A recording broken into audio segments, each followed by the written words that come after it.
Dan untuk hari ini kita bersama dengan narasumber kita, Dr. Siti Mona Amelia Lestari, M. Biomed. Panjang ya dok, namanya ya dok. Sebentar saya sebelum Dr. Mona memberikan materinya, tak kenal maka tak sayang. Saya sedikit memberikan biodata tentang Dr. Mona dulu. Dr. Mona ini eh, riwayat pendidikannya program doktoral agama dan kedokteran Sekolah Pasca Sarjana Universitas Islam Negeri Jakarta, Syarif Hidayatullah di Jakarta. Program Master Biomedik Kekhususan Anatomi Universitas Indonesia Jakarta. Program pendidikan dokter di Universitas Sriwijaya Palembang. Riwayat pekerjaannya, beliau dari Fakultas Kedokteran Universitas Muhammadiyah Profesor Dr. Hamka sebagai dosen tetap sejak bulan Maret tahun 2020 hingga sekarang. Insya Allah ya. Sebagai dosen anatomi, penanggung jawab blok integrasi Islam dan keilmuan tim pengajar etika dan hukum kesehatan, blok kedokteran keluarga dan kedokteran komplementer. Kemudian beliau juga praktek umum, Tib Nabawi, Quran Soul Care sejak Juli 2024 sampai sekarang. Sebagai instruktur dan asesor Perhimpunan Dokter Bekam Indonesia dari tahun 2023 hingga sekarang. Di Fakultas Kesehatan Ilmu Kesehatan Universitas Bima Saka Penta, dosen luar biasa sejak November 2023 hingga 2024 sebagai pengajar pelayanan kesehatan holistik pengajar Bekam. Kemudian beliau juga kerja di Fakultas Kedokteran dan Ilmu Pendidikan Universitas Muhammad Husni Tamrin sebagai dosen luar biasa sejak Maret 2019 hingga 2024 sebagai pengajar pengembangan anak dan diagnosis serta pengajar gizi anak. Masya Allah, luar biasa banyak sekali eh, yang sudah banyak dipelajari Dokter Mona. Insya Allah kita sangat-sangat bersenang hati dan berbangga diri untuk bisa menerima ilmu dari Dokter Mona. Semoga apa yang disampaikan Dokter Mona nanti insya Allah bisa menambah wawasan kita tentang materi yang akan disampaikan Dokter Mona untuk hari ini tentang kayaknya agak kesal ya dok ya, insya Allah ya dok ya, tentang gimana supaya kita menjadi sel kita sih sebenarnya ya, selnya menjadi lebih bagaimana merawat kesehatan tubuh kita supaya tidak tidak awet muda, tidak awet tua ini. Jadi stop penuaan dini rahasia anti aging ala Rasulullah bersama Dr. Siti Mona Amelia Lestari M. Biomed. Nah, untuk waktu kami persilakan dok. Assalamualaikum warahmatullahi wabarakatuh, Bapak Ibu semuanya yang tidak bisa saya sebutkan masing-masing. Senang sekali hari ini kita bisa ketemu ya, walaupun online. Saya bisa share Bunda ini, Dokter, Oh, iya. share ya. Oke, iya. Sebetulnya ini kita bukannya memberikan materi saya ya, tapi kita saling mengingatkan sih ya sebenarnya dalam hal ini. Saya rasa kita semua di sini adalah orang-orang yang bergerak di bidang kesehatan, walaupun beda-beda ini ya, beda-beda pos ya, gitu ya. Oke, baik. Jadi saya diminta sama Dokter Ipak untuk memberikan presentasi tentang stop penuaan dini, rahasia anti-aging ala Rasulullah. Tapi kayaknya Rasulullah nggak pernah rahasia-rahasiaan deh. Biasanya malah akan langsung kata Rasulullah wajib menyampaikan apa yang sudah Insya dilakukan Allah. Rasulullah ya. Jadi balik ya, jadi nggak pakai rahasia. Kita semuanya udah tahu, Betul. tapi mungkin ini dari point of view saya coba share ke teman-teman dan kemudian nanti kita bisa diskusi lebih lanjut lagi ya. Insya Allah dok.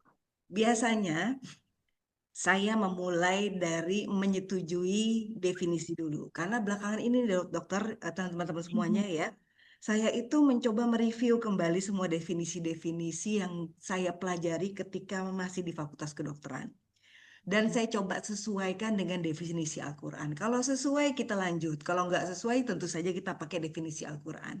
Ya, jadi kalau yang sudah Setuju, Dok. pernah saya pelajari waktu lagi di Fakultas Kedokteran, apa sih yang disebut dengan penuaan? Nah, bukan tua ya, tapi penuaan. Mhm. Penuaan itu adalah suatu proses yang tadinya itu sempat kita itu kuat, bagus, cantik, glowing dan sebagainya lah ya, yang disebut dengan muda. Kemudian proses ini menurun. Nah, ini saya rasa kita semua setuju lah ya kayak begini ya. Tapi apa Mhm. sih yang menyebabkan terjadinya penuaan atau aging ini?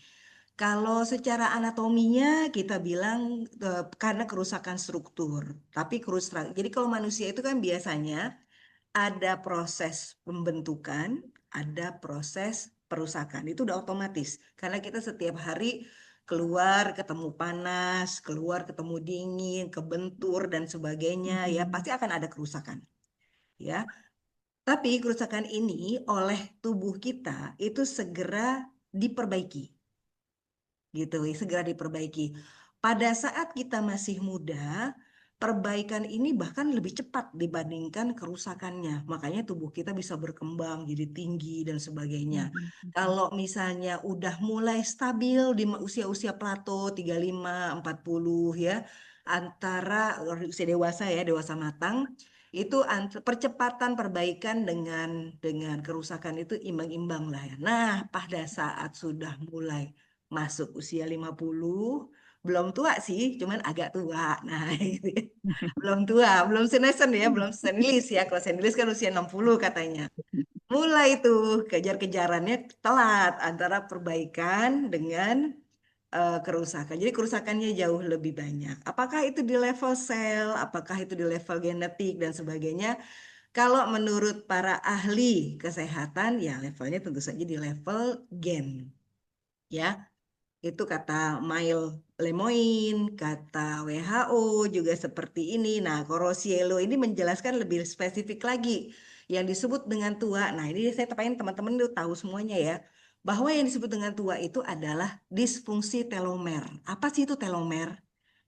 Jadi kalau kita membayangkan kromosom, jadi DNA kita itu terdiri dari kromosom-kromosom, itu kayak tali sepatu yang kuno ya, yang lama ya, yang ujungnya ada plastik. Nah, telomer itu bagian ujung plastiknya itu. Tujuannya adalah untuk menjaga jangan sampai rangkaian DNA itu berantakan, tidak stabil. Jadi dibikin stabil kan kalau lapisan plastiknya itu hilang biasanya buyar ya itu talinya ya. Nah, kurang lebih kayak gitulah telomer itu. Setiap kali sel itu DNA itu bereplikasi atau membelah diri lah ya selnya, memang DNA-nya akan plek-plekan, maksudnya mirip. Akan tetapi telomernya tambah lama tambah pendek. Nah, ya, telomernya tambah lama tambah pendek. Kalau telomernya tambah pendek, nanti akan ada waktunya di mana telomernya habis. Kalau telomernya habis, ini DNA-nya akan buyar, berantakan. Kayak tadi kan bagian ujung tali sepatunya itu lepas gitu. Jadi berantakanlah gitu. Akibatnya apa? Itu DNA-nya tidak bisa bereplikasi lagi, ya, sehingga sel baru atau pembelahan baru itu juga tidak terjadi lagi. Ya, kurang lebih seperti itulah ya kita simplifikasi. Nah, pada orang yang masih muda, telomer ini lambat, memendeknya menjadi lebih lambat karena apa? Karena masih punya telomerase. Telomerase itu adanya pada sel-sel yang masih aktif membelah. Salah satunya adalah sel kekebalan tubuh kita, sel imunitas kita. Nanti di belakang kita akan ngomong mengenai herbal, kita akan ngomong mengenai bekam yang ternyata akan meningkatkan daya tahan tubuh kita. Ya, jadi sel imun kita itu punya kemampuan untuk membelah dirinya sendiri dan pada saat dia sedang membelah diri itu, kalau aktif ya sel imun kita, itu akan mengaktifkan telomerase. Jadi telomerase ini akan menghambat jangan sampai telomer tadi itu memendek dengan cepat. Cuman lama-lama telomerase kita itu akan habis juga berdasarkan dengan penambahan usia dan sebagainya. Apalagi pada orang-orang yang sistem imunnya itu tidak aktif. Nanti kita cerita lebih lanjut, mungkin lebih banyak ya pada diskusinya nanti ya. Ini yang mudah diketahui dari luar, biasanya kan dari luar ya, dari badan kita kelihatan di kulit ya biasanya. Di kulit tuh orang lain juga bisa lihat. Jadi lapisan epidermis kayak ginilah kurang lebih ya gambarnya ya.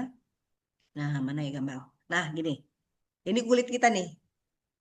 Kalau kita ambil kulit kita, kita cubit, kita taruh di bawah mikroskop satu lembar ya. Kita lihat di bawah mikroskop, ternyata kulit kita tuh terdiri dari beberapa lapis ya. Yang ini yang kita sebut dengan lapisan epidermis. Epidermis itu yang paling luar yang kelihatan ini. Nah, gitu ya. Kalau kulit muda, lapisan epidermis ini tebel. Tebel. Enggak, kalau dicubit itu cepat balik lagi. Terus udah kayak gitu, tidak gampang robek gitu ya. Nah, sedangkan kalau udah tua, kita bisa lihat nih perbandingannya lama-lama nipis dia. Kesenggol dikit aja gitu kan ya udah luka, udah lecet. Nah, kita lihat di bawahnya lagi dari epidermis ya, di bawahnya ada yang namanya dermis. Wah, kalau misalnya struktur di bawah dermis kulit muda itu luar biasa kenceng. Kolagennya banyak ya. Sel-sel apa fibroblast itu adalah kalau calonnya kolagen. Jadi kalau si ada luka, ada rusak, itu langsung fibroblastnya aktif, kolagennya dibentuk ulang. Jadi kulitnya itu kenceng. Pada orang yang udah tua, fibroblastnya udah tinggal dikit. Sehingga pada saat lagi terjadi kerusakan, nggak segera dibuat ininya, kolagennya. Bahkan kolagennya lama-lama habis. Nah, makanya kendur. Jadi kulitnya kendur ya, itu yang paling gampang kelihatan ya.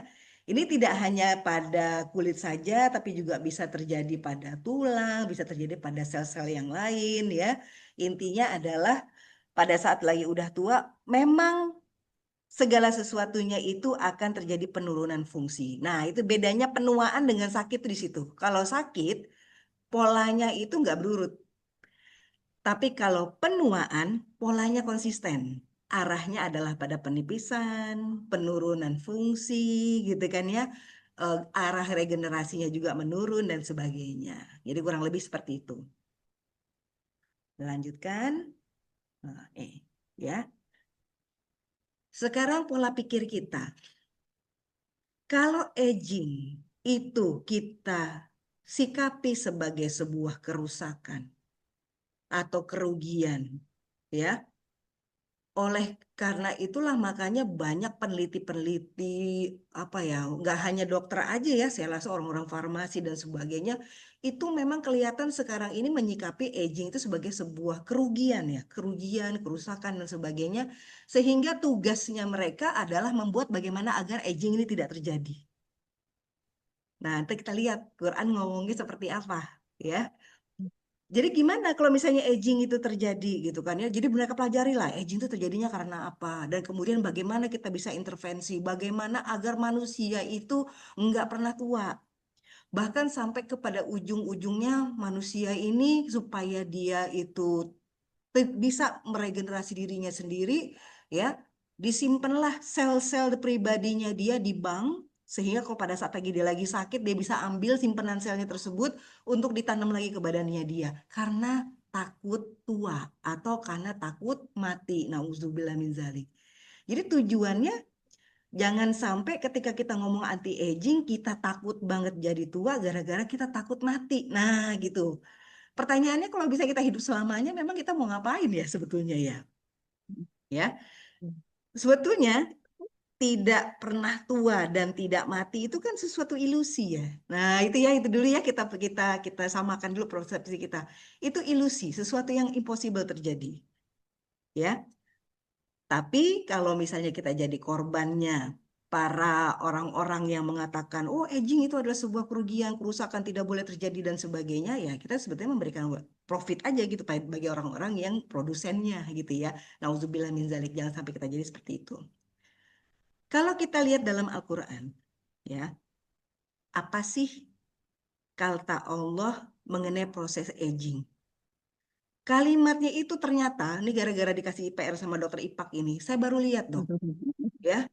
Kalimatnya itu begini nih bahasanya, hampir di semua ayatnya tentang aging. Allahul ladzi, Jadi ngasihnya itu jelas banget gitu bahwa Allah lah yang jadi bukannya suatu proses, bukannya suatu apa, enggak, tapi jelas-jelasan Allah tuh ngomong Allah loh yang menciptakan kamu dalam keadaan lemah jadi kuat dan kemudian balik lemah. Artinya ini benar-benar Allah sendiri yang langsung nentuin. Bukan sesuatu yang sifat memang betul pasti ada sunatullahnya ya, akan tetapi kuasa penuh itu tidak diserahkan kepada yang lain-lain, Allah lah yang menentukan. Kita lihat lagi yang lain dalam surat Yasin. Kalimatnya itu adalah mudah-mudahan di sini ada beberapa ahli tafsir bisa menjelaskan juga kepada saya ya. Tapi kalau saya mencoba bertanya bahwa kalimatnya di sini adalah kalimat aktif gitu. Kalimat fiilnya itu fiil mudhari mengatakan bahwa memang benar loh kami loh yang melakukan memanjangkan umurnya. Maksudnya Allah lah secara langsung yang bukan berpartisipasi. Allah lah langsung yang melaksanakan, mengerjakan yang memanjangkan umurnya atau yang mengembalikannya pada awal kejadiannya. Itu istilahnya dari awalnya itu generasi, ya, nu'amirhu itu generasi, kemudian nunakis itu degenerasi. Jadi Allah yang menentukan secara aktif sendiri lah ya gitu, Allah sendiri lah yang menentukan kapan seseorang itu akan mengalami penuaan. Apakah mereka tidak mengerti? Jadi udah nggak usah repot dengan kerjaannya Allah. Sebenarnya seperti itu ya.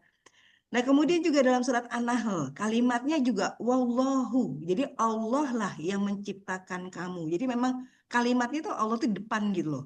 Jadi bukan suatu proses ya yang lain-lainnya, dan di dalam surat An-Nahl ini ya dijelaskan ada peranan umur. Kalau di sini semuanya menjelaskan mengenai kelemahan dan sebagainya, tapi di dalam ini, di dalam surat An-Nahl ada peranan umur di sini. Jadi makin lama usia seseorang hidup, maka kecenderungannya dia akan menjadi melemah. Bahkan bisa sampai pada suatu fase dia tidak lagi mengetahui yang pernah diketahuinya. Jadi ada kehilangan memori dan gangguan kognisi. Itu ada ciri-cirinya penuaan. Ya. Kemudian lagi di dalam surat dalam surat Ghafir, ya, ayat 67 dikatakan juga sama ya dengan yang tadi, bahwa adanya tua adalah merupakan salah satu fase dari kehidupan yang memang Allah lah yang menentukannya. Gitu, proses ini adalah Allah yang menentukannya. Begitu jadi dalam surat Al-Hajj ya. Nah, ini dikatakan ya bahwa di sini malah lebih lebih luas lagi ya dikatakan ya bahwa Allah itu yang akan menentukan apa yang terjadi di dalam rahim dan kemudian dikeluarkannya gitu kan ya. Nah, kemudian orang itu akan apa, Allah juga menentukan kapan itu orang akan menjadi tua atau kan dia mati sebelum dia tua. Nah, gitu ya. Jadi semuanya yang megang umur itu ibaratnya Allah gitu. Tidak mungkin ada orang lain yang bisa menentukannya. Nah, ini dalam surat Maryam, salah satu gejala dari penuaan, ini rasanya kita semuanya pasti sudah tahu ya, tulang-tulangnya sudah mulai sakit-sakit ya, badannya udah lemah, tidak bisa bergerak dengan baik seperti waktu muda, dan khasnya adalah kepalanya telah ditutupi oleh uban, karena memang ada beberapa enzim dan nutrisi yang tidak bisa lagi diserap oleh oleh rambut kita, dan kemudian kita kehilangan produksi warna aslinya.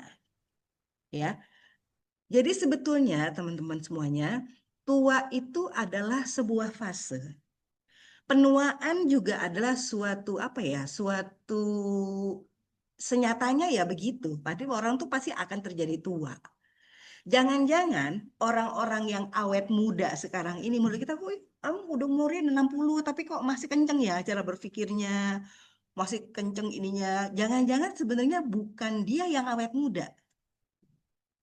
Akan tetapi orang yang sekarang ini usianya lanjut tapi masih terang berpikirnya, itu bukan awet muda dianya, akan tetapi dia menggunakan tubuhnya dari sejak awal kehidupannya itu sesuai dengan fitrah. Kayak gini deh, kita punya handphone, ya.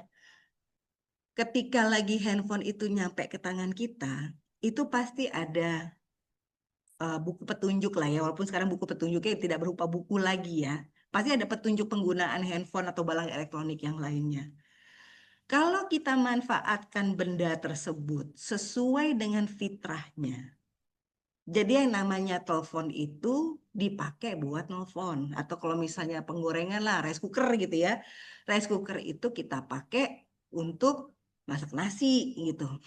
Tapi kalau rice cooker kita pakai untuk ganjel meja misalnya, atau handphone kita pakai untuk malu gitu ya, malu nggak ada palu di rumah kita pakai buat mukul paku, ya tentu saja akan terjadi kerusakan secara dini. Nah, paham ya di situ ya. Jangan-jangan yang kata kita awet muda sekarang ini adalah orang-orang yang sebetulnya menjaga fitrah dirinya. Dia makan makanannya manusia, dia tidak makan makanan yang non manusia. Makanan manusia apa sih?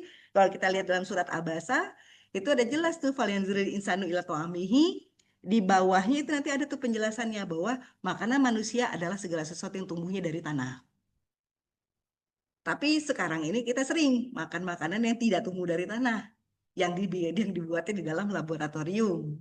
Akibatnya apa? Badan kita nggak punya enzimnya, ya banyak bahan-bahan sintetis, terpaksalah sel kita itu untuk menyikapi makanan-makanan tersebut, menciptakan atau melakukan mutasi di dalam diri kita untuk bisa mencerna makanan yang non makanan manusia itu tadi. Nah, akibatnya apa? Terjadi perubahan pada sel kita dan kemudian sel kita itu terbiasa dengan perubahan tersebut. Karena terbiasa ya dia fungsinya bukan seperti awal lagi, udah tidak sesuai dengan fitrahnya lagi. Makanya dia akan mudah terjadi kerusakan pada sel tersebut.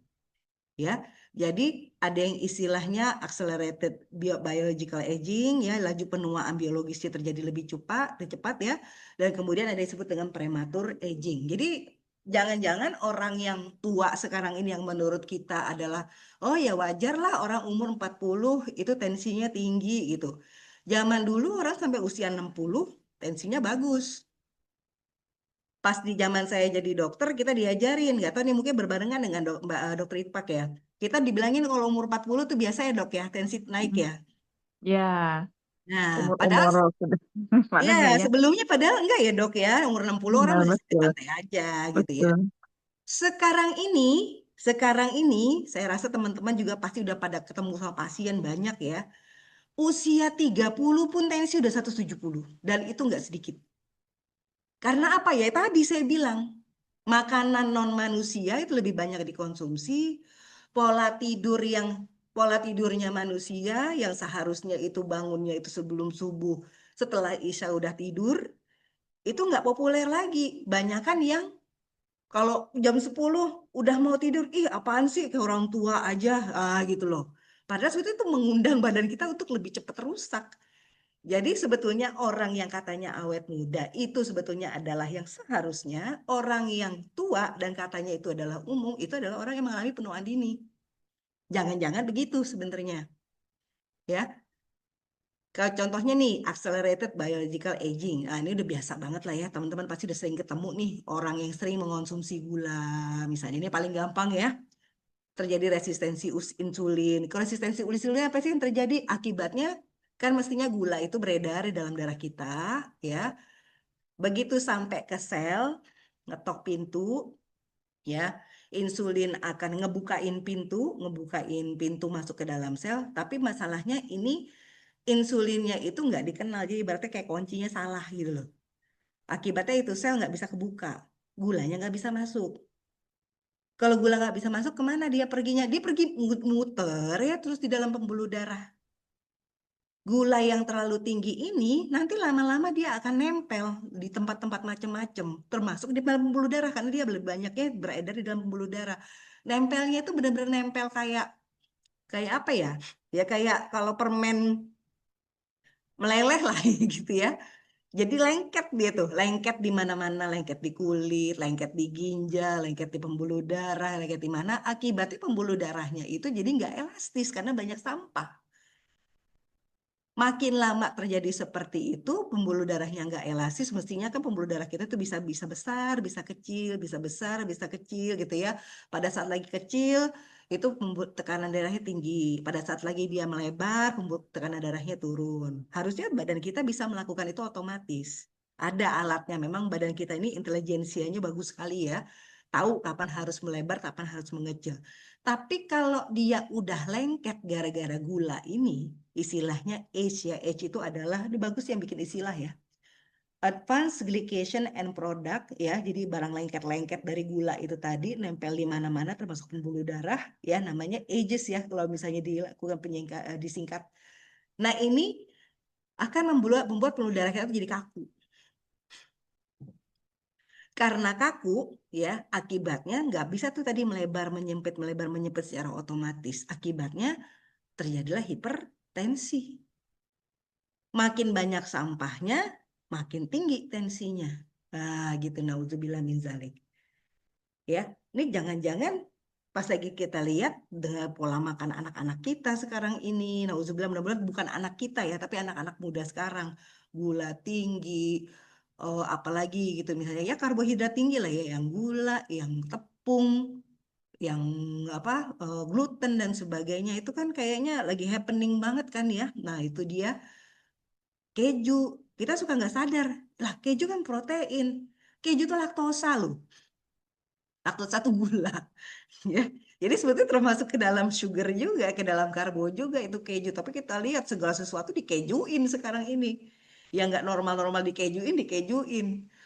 Nah itu dia pola makan yang seperti ini, yang sudah berlebihan, yang udah lagi nggak ngikutin polanya Rasulullah. Pola Rasulullah itu apa sih? Rasulullah bilang pertama kali aturan makan manusia itu adalah hanya untuk menegakkan badan. Kalau nggak mampu, ibaratnya kalau masih pengen makan, paling tidaknya sepertiga, sepertiga, sepertiga, sepertiga makanan, sepertiga udara, sepertiga dari air, supaya jangan berlebihan. Ya, tapi dalam hal ini sekarang ini kita nggak begitu gitu. Kalau dari hadis Aisyah dikatakan bahwa keluarga Muhammad itu tidak pernah kenyang 2 hari berturut-turut makan roti.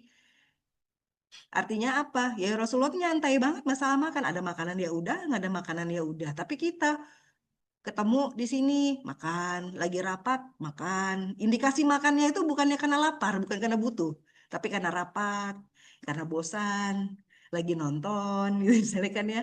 Kongko sama teman harus makan lagi, minimal minum dan sebagainya. Jadi indikasi makanannya itu ternyata indikasi makannya kita itu sudah berlebihan sedemikian rupa, malah akan terjadi kerusakan pada diri kita.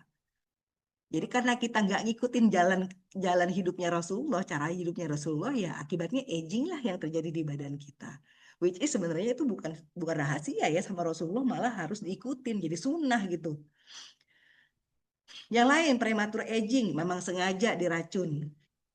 Ya, asap rokok, obat-obatan, polusi, yang sekarang ini entah kenapa itu apa, vape ya? Apa sih ngomongnya gimana sih, vape atau vape ya dok ya? Vape ya, vape. Nah ya saya nggak tahu lah itu. Kok kayak seolah-olah kayak keren banget gitu. Bahkan dulu kan biasanya kan yang rokok bapak-bapak ya. Sekarang ini Mm-mm. perempuan-perempuan tuh nge-vape. Iya, betul. Nauzubillah min zalik. Obrolan Zalik. Kayak keren lagi ya. Kayaknya Mm, keren gitu loh. Padahal tuh dia sengaja malah membuat jadi merusak tuh. sel-sel tubuh dia itu mengalami aging bahkan di usia yang sangat muda. Dan memang korbannya udah banyak. Ya, tadi yang saya bilang ceritanya mengenai fibroblast ya, lama-lama fibroblasnya jadi rusak, dia tidak bisa memperbaiki diri, ya udah berantakanlah jaringannya, terutama dalam hal ini kebanyakan adalah jaringan paru.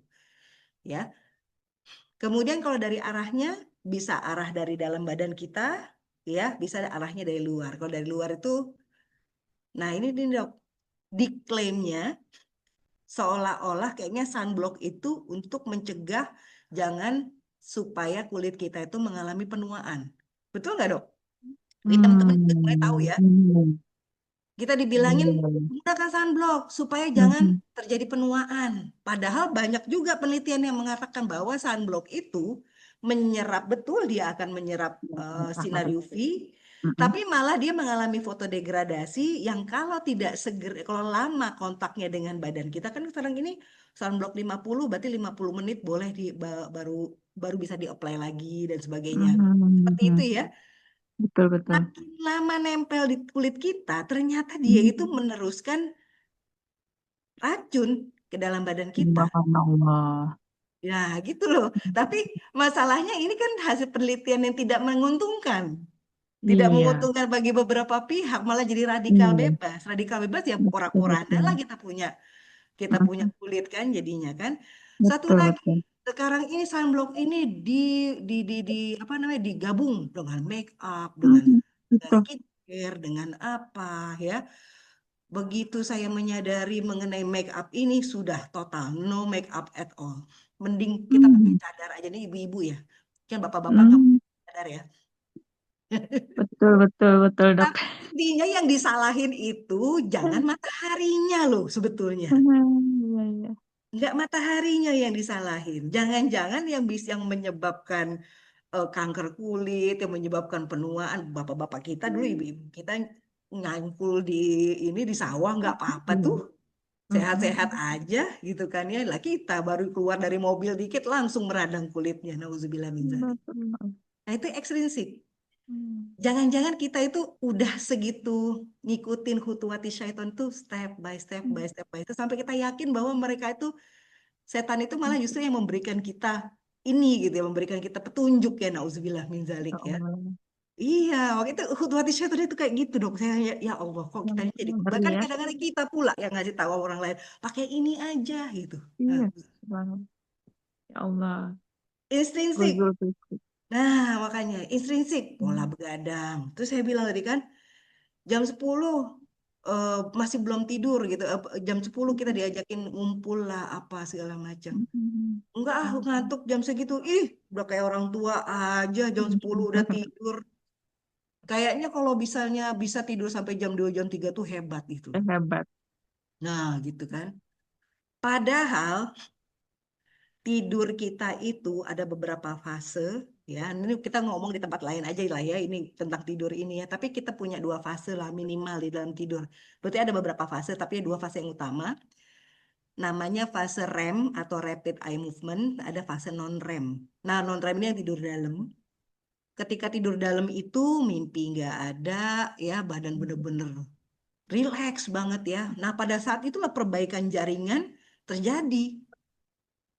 Kalau kita tidurnya itu tidak pernah nyampe fase non-REM, ya, NREM itu non-REM ya, itu ya perbaikan jaringannya nggak bagus.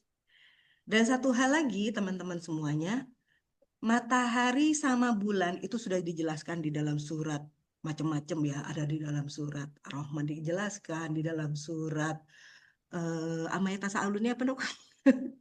Aku jadi lupa. Blank. Ah iya, Amayat Tasa'alun jadi lupa. Pasti deh teman-teman tahu lah ya gitu ya. Di dalam situ sudah dijelaskan juga bahwa siang itu untuk ma'asya, malam itu untuk libasa, gitu kan ya. Libasa itu adalah suatu kondisi, kalau kita kan diartikannya di situ kondisi tertutup, apa pakaian ya, mal diciptakanlah malam untuk sebagai pakaian. Kalau saya mengibaratkannya libasa itu adalah suatu kondisi tertutup, di mana pada saat itu memang melatonin kita tinggi, melatonin itu cuman depak kulitnya aja bikin kita ngantuk. Ah, itu melatonin adalah hormon ngantuk. Kan biasanya itu yang kita kenal ya. Ngantuk itu cuman covernya melatonin aja. Dengan kita tinggi melatoninnya, kapan melatonin tinggi? Kalau udah mulai maghrib, tambah lama tambah tinggi, matiin lampu, kata Rasulullah dengan kayak gitu melatoninnya akan maksimal. Memang Rasulullah nggak akan cerita mengenai melatonin, enggak Iya. gitu ya. Tapi itulah loh yang terjadi. Melatoninnya akan maksimal, kita ngantuknya juga bagus, sehingga kita bisa tidur dari REM and REM, REM and REM berkali-kali. Sehingga terjadilah perbaikan ringan. Tapi masalahnya itu melatonin ada batas maksimalnya sampai di jam 12 jam 1. Lewat dari itu melatoninnya memang secara otomatis harus turun. Nah, pada saat itu udah nggak bisa terjadi lagi tuh yang namanya tidurnya tidur seperti bahkan beberapa orang disuruh bangun sama Allah. Udah mulai seperdua malam, sepertiga malam bangun. Sholat tahajud. Karena memang pada saat itu sudah waktunya melatonin turun, ganti pakai kortisol. Nah, gitu loh. Ya. Kalau kita melewatkan masa melatonin ini, lah itu dia tadi perbaikan jaringan nggak terjadi. Salah satunya perbaikan sistem imun. Tadi kita udah cerita di awal. Sistem imun adalah salah satu sistem yang masih bisa menciptakan telomerase untuk bisa memperbaiki sel-sel yang telomernya akan memendek. Jadi orang yang tidurnya bagus pasti lebih cakep, lebih muda kelihatannya dibandingkan orang yang doyan begadang. Begadang sambil ngudut lagi. Aduh, nauzubillah min dzalik ya. Hmm. Jangan terjadi seperti itu. Belum lagi begadang sambil nonton drakor. Wah, LED-nya terus gitu kan ya. Melatonin nggak bisa tinggi tuh kalau udah kena LED. Ya, kena sinar lampu lampu atau sinar dari handphone ya. Nah, itu nggak bisa naik melatoninnya. Akibatnya aksis melatonin dan kortisol terganggu. Jadi mungkin saya sharing dikit sama teman-teman. Saya sampai jam berapa dok? Kasih tahu dok. Sampai kita selesai jam 2, jam setengah 10. Mungkin jam 9 ya dok bisa kita tanya jawab ya. Oke, boleh boleh. Atau Nih ya. kita kalau ke ini nggak boleh ya? Atau ya cukup ya dok ya setengah jam Kasih untuk tahu tanya kok jawab ya. ya. Dikasih Oke. tahu kalau bisa sebelum itu selesai. Jadi kadang-kadang kalau Ya. ngomong ke ini dok, Nggak apa-apa, tanyakan asik dok. sendiri. Dengarnya asik ini dok. Iya. Nah ini ya saya coba mempresentasikan pada teman-teman nih. Nah ya, ini kalau ini adalah siang, ya, ini adalah malam. Ini jamnya ya kurang lebih seperti ini. Kita lihat yang warnanya oranye ini namanya kortisol. Kortisol itu adalah nah ini banyak orang kadang-kadang suka nuduh kortisol yang jelek-jelek ya. Katanya kortisol adalah hormon stres ya, gitu ya. Seolah-olah kayak kortisol kalau naik jelek gitu loh. Berarti orangnya Hmm. lagi stres. Enggak, kortisol itu juga Allah yang menciptakan. Allah menciptakan nggak mungkin zalim lah kayak gitu ya. Jadi kortisol itu dikasih waktu sama Allah untuk bisa naik karena kita memang akan menghadapi kehidupan, ma'asya gitu ya, pada siang hari, pada saat matahari lagi terbit. Itu memang waktunya kortisol tinggi. Yang ngejar bus lah, yang siap-siap mau ngajar, yang siap-siap mau buka prakteknya, yang mau masak dan sebagainya, itu butuh kortisol. Karena kortisol ini dia akan meningkatkan gula darah juga di dalam badan sehingga badan kita ini punya energi. Nah, kayak gitu ya, untuk bisa beraktivitas pada saat itu. Kita lihat nih, kortisol itu sebetulnya dia udah mulai agak naik itu dari sejak, nah ini perhatikan Bapak Ibu ya. Jadi dia turun gitu ya. Lewat dari jam 12 dia udah mulai naik nih, tapi naiknya pelan-pelan, pelan gitu ya. Udah ngelihat matahari ya, kortisolnya naik. Sing, nah, gitu. Ini jadi kita jam 9 jam 10 nih.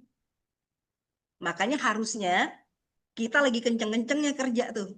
Pada saat jam 9 jam 10 itu. Kalau belajar itu lagi seru-serunya. Nah, gitu ya. Kemudian pelan-pelan dia turun, turun, turun, turun, turun. Gantian sama melatonin. Pada siang hari melatonin itu rendah, serendah-rendahnya. Udah mulai maghrib, ya, mulai dia eventually naik sampai tengah malam. Jadi gantian antara melatonin dengan kortisol. Kalau ada nih kadang-kadang nih saya juga salah sih dok ya.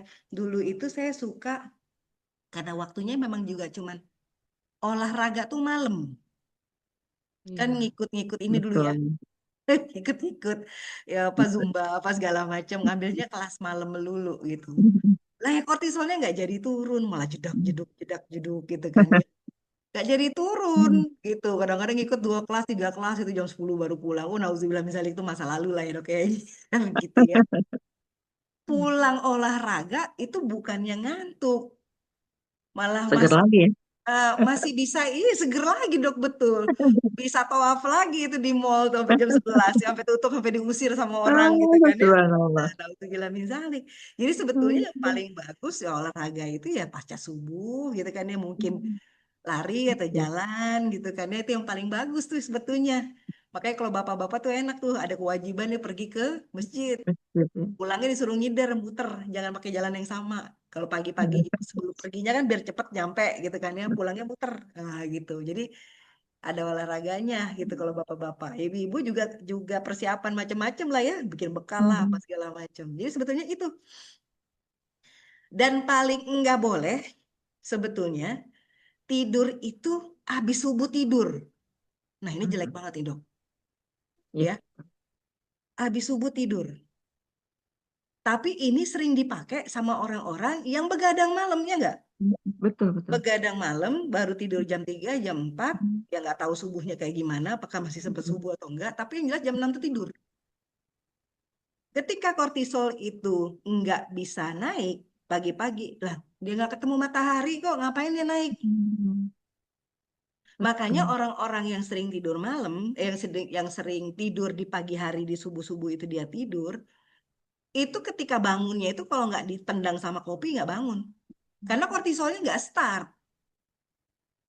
Harus minum kopi dulu, harus pakai kafein dulu, baru bisa bangun. Akibatnya apa? Moodnya Mm, jelek. Udahlah moodnya jelek, ya, kortisolnya lambat naik. Akibatnya apa? Jam 6 mestinya turun kortisolnya, dia nggak turun kortisolnya. mm, Nah, jadi kacau deh. Kalau sehari dua hari kayak begitu ya mungkin nggak apa-apa. Kadang-kadang ada ibu-ibu punya bayi nggak bisa tidur malam, ya nggak apa-apa. Tapi kan anaknya udah gede, kan insya Allah kan bisa kembali lagi pada siklus yang benar. Ini mm, siklus sakral ini, siklus tidur ini udah lama dijelasin sama Rasulullah. Masya Allah. Dan siklus ini ada dalam Al-Quran. Saya bilang dalam surat An-Naba, dok. Dalam Oh. dalam surat An-Naba tuh udah ada dijelasin. Cuman kita kurang baca Al-Qur'annya gitu loh, ya.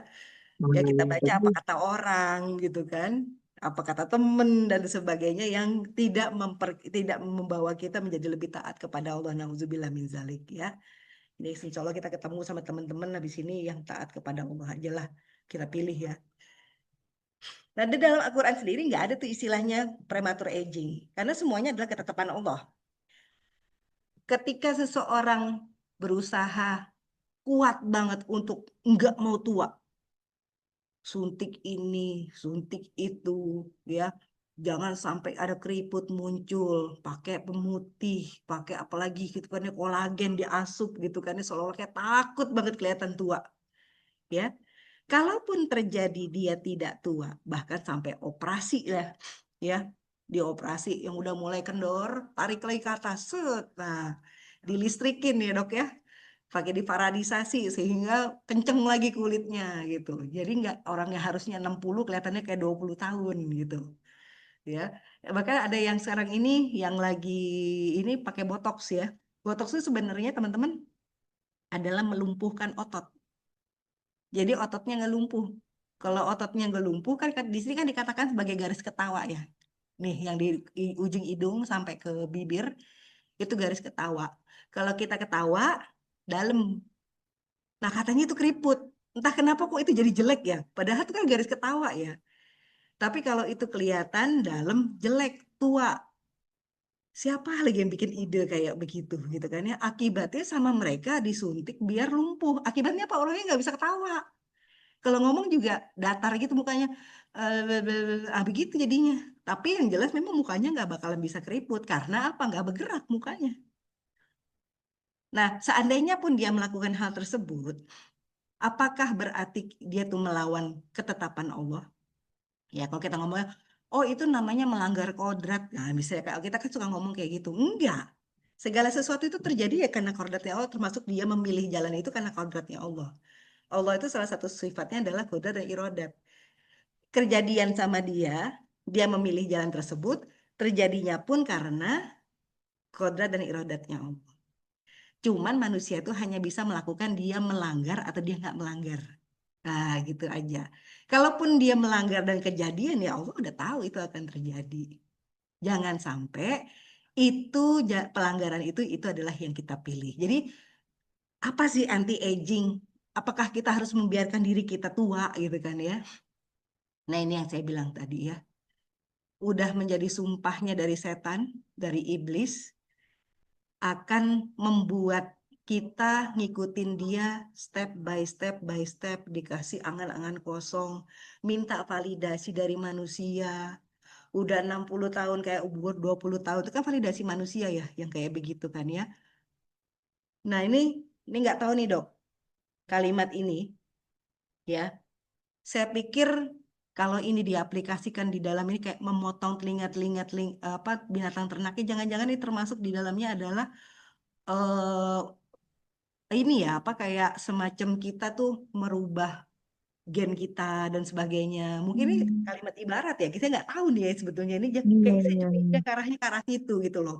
Kita Hmm. merubah gen sehingga gen kita itu tidak bisa tua. Kan sekarang ini sudah dibikin Iya, tuh di betul, beberapa betul. tempat ya. Bapak Ibu Iya. mungkin udah banyak juga baca Hmm, hmm, hmm. bahwa di beberapa negara sudah mempersiapkan manusia baru, Neanderthal istilahnya, Hmm. yang tidak bisa sakit, tidak bisa tua. Dengan Oh. cara diperlakukan sedemikian rupa kromosomnya sehingga katanya nggak bisa sakit dan nggak bisa tua. Itu dia saya bilang, kalau nggak bisa sakit, nggak bisa tua, terus lantas mau apa gitu kan ya. Nah itu dia Mhm, balik-balik betul. lagi. Di mana lantas letak dari dunia ini di mananya gitu kan. Padahal kan Allah sudah Hmm, menciptakan hmm, dunia ini hmm. sebagai darul ibtila untuk melihat siapa di antara kita yang ahsanu amalah kan gitu kan. Nah, Iya. nanti yang ahsanu amalah ya amalah lah yang akan diridhoi oleh Allah dan kemudian akan diselamatkan ketika lagi di akhirat. Nah, kalau misalnya dia bikin orang tuh kagak mati-mati, ya lalu apa gitu? Nggak Hmm. sakit-sakit apa? Padahal Rasulullah udah bilang, demam aja bisa menghapuskan dosa. Betul. Eh. Sayang banget ya kalau kita nggak sakit ya sebetulnya ya. Dosanya dihapus, dosanya nggak dihapuskan. Nauzubillah min zalik ya. Jadi Oh, benar, benar. saya terperangah sekali gitu melihat ini. Jangan-jangan saya termasuk orang-orang yang ikut di dalam memberikan janji-janji kosong itu. Oh pakai ini gitu kan ya. Ntar kelihatan Hmm. kayak Pikiran. orang masih muda dan sebagainya. Hmm. Ya.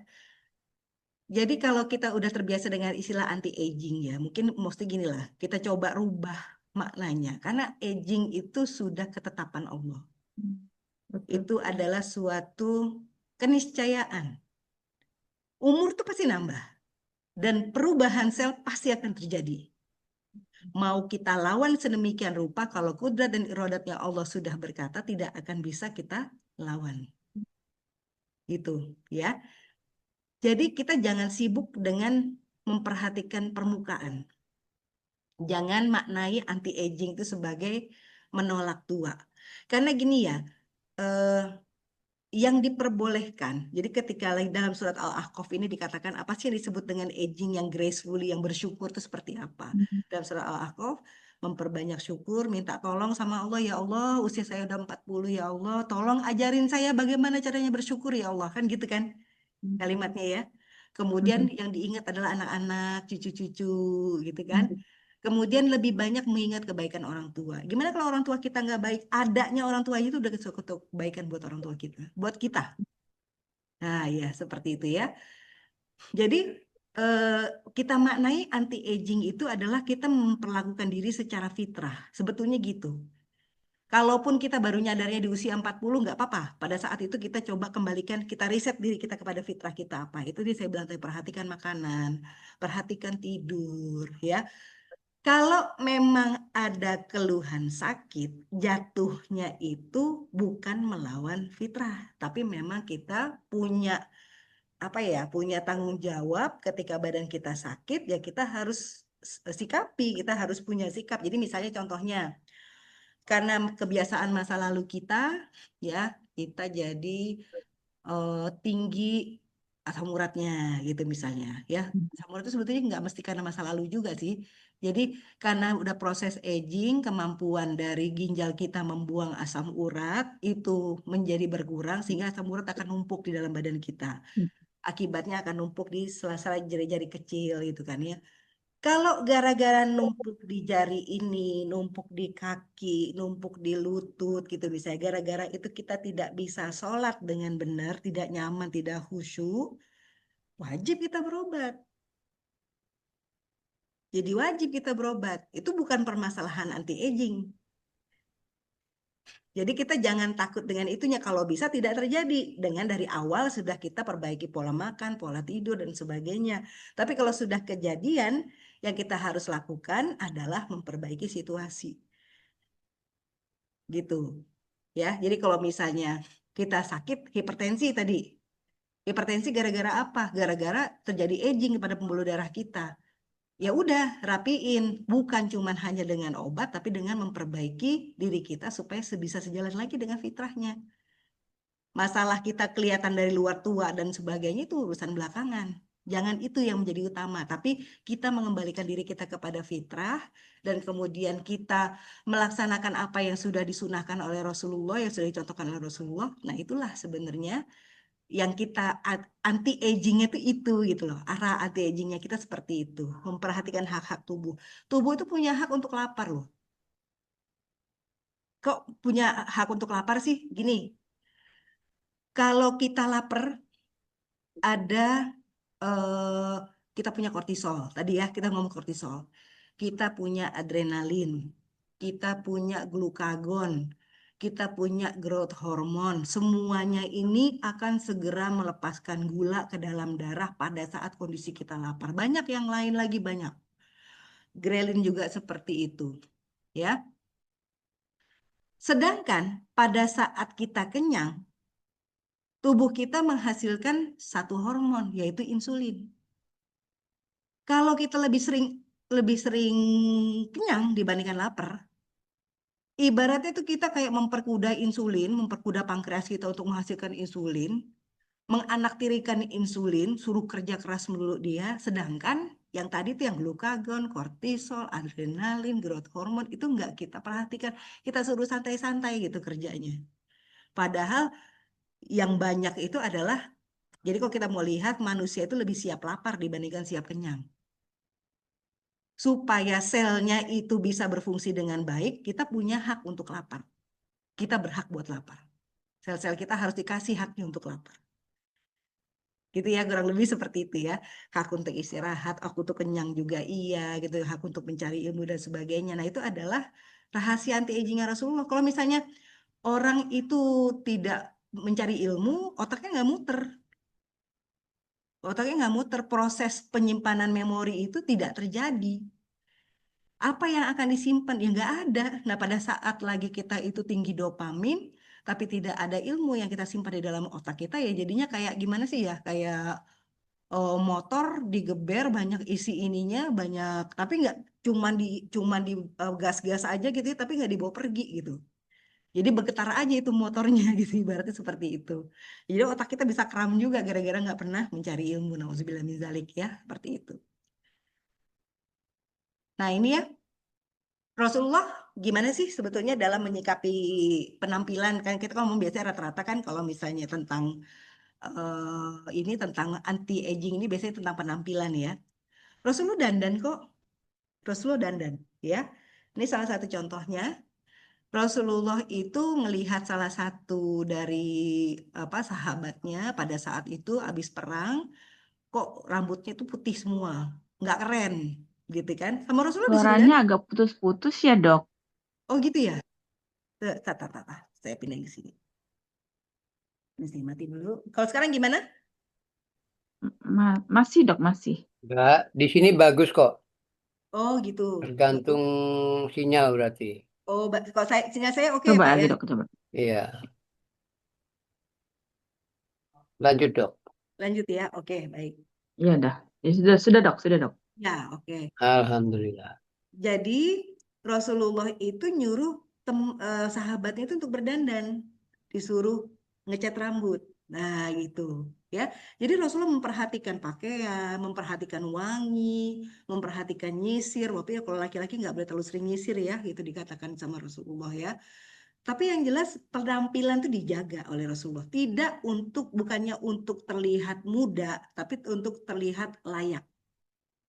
Jadi Rasulullah dandan, bukan nggak dandan, ya. Kemudian masih tentang uban, ya kan tadi kan karena putih rambutnya disuruh ubah warnanya dengan sesuatu, tapi hindarilah warna hitam. Gitu kata Rasulullah. Yang dipilih adalah bahan yang terbaik untuk merubah warna uban ini adalah henna dan katam katanya. Yang dipilih adalah bahan-bahan alami. Karena apa? Sifatnya itu tidak permanen. Nanti kalau misalnya udah mulai ubanan lagi, pakai lagi. Ubanan lagi ya pakai lagi. Dan sifatnya ini herbal. Herbal itu adalah insya Allah alami ya dan mudah dieliminasi oleh badan kita pada saat sudah tidak dibutuhkan lagi. Agak berbeda dengan kalau bahannya itu adalah bahan sintetik, itu biasanya agak susah dieliminasi oleh badan kita. Seperti saya bilang tadi, ya badan kita tuh harus kadang-kadang sampai harus bermutasi dulu gitu dia di dalam mengeliminasi benda-benda yang bukan dari tanah itu tadi yang tidak sama dengan kita, kan kita dari tanah ya, jadi kita akan mudah melakukan mengeliminasi memetabolisme makanan-makanan atau benda-benda obat-obatan yang berasal dari tanah dibandingkan yang sintetis sebenarnya. Walaupun kadang-kadang kita membutuhkan juga yang sintetis tapi tidak terlalu banyak ya. Kemudian Rasulullah tidak mau atau bahkan mengancam ya orang-orang yang menipu. Jadi ini maksudnya di sini adalah pada akhir zaman akan ada kaum yang menyemir rambut dengan warna hitam, itu mereka tidak akan mencium bau aroma dari surga gitu ya kalimatnya. Sebetulnya ini karena dia itu mau menipu penampilan.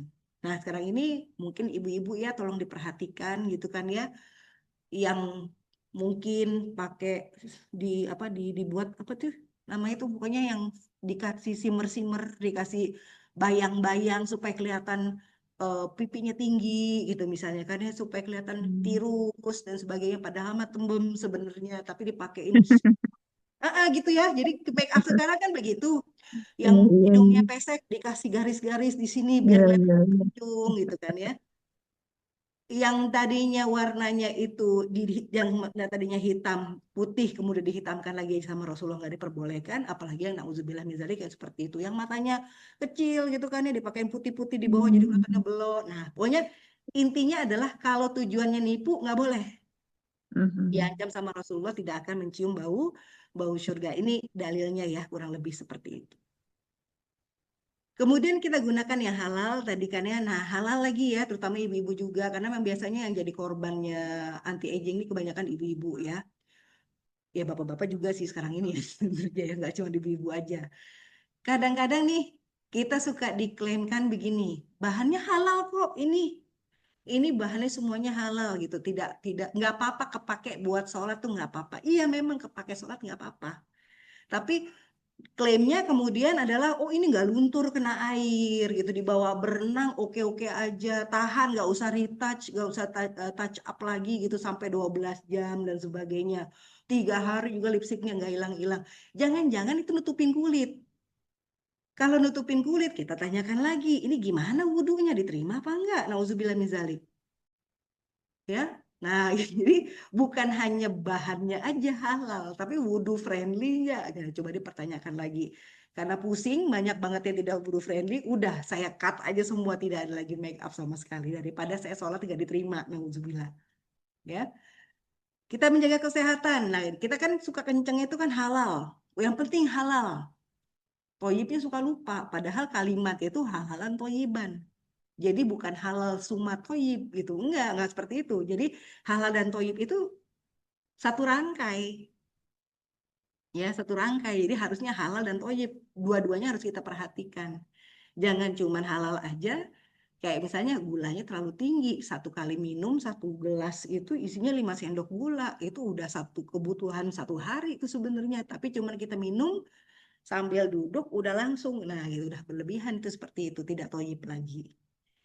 Seperti saya bilang tadi kan ya, jadi syaratnya itu kan halalan toyiban, kemudian wala tusrifu gitu kan ya. Kemudian Rasulullah juga bilang juga gitu kan ya, ini hanya untuk sekedar menegakkan tulang punggung aja biar kita nggak lemes. Nah, gitu.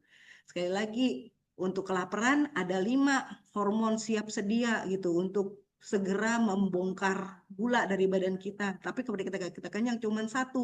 Kalau kita lebih sering kenyang, ya kita zalim sebenarnya terhadap sel-sel tubuh kita. Ya. Kemudian meningkatkan daya tahan tubuh. Nah, ini saya bilang tadi, ya.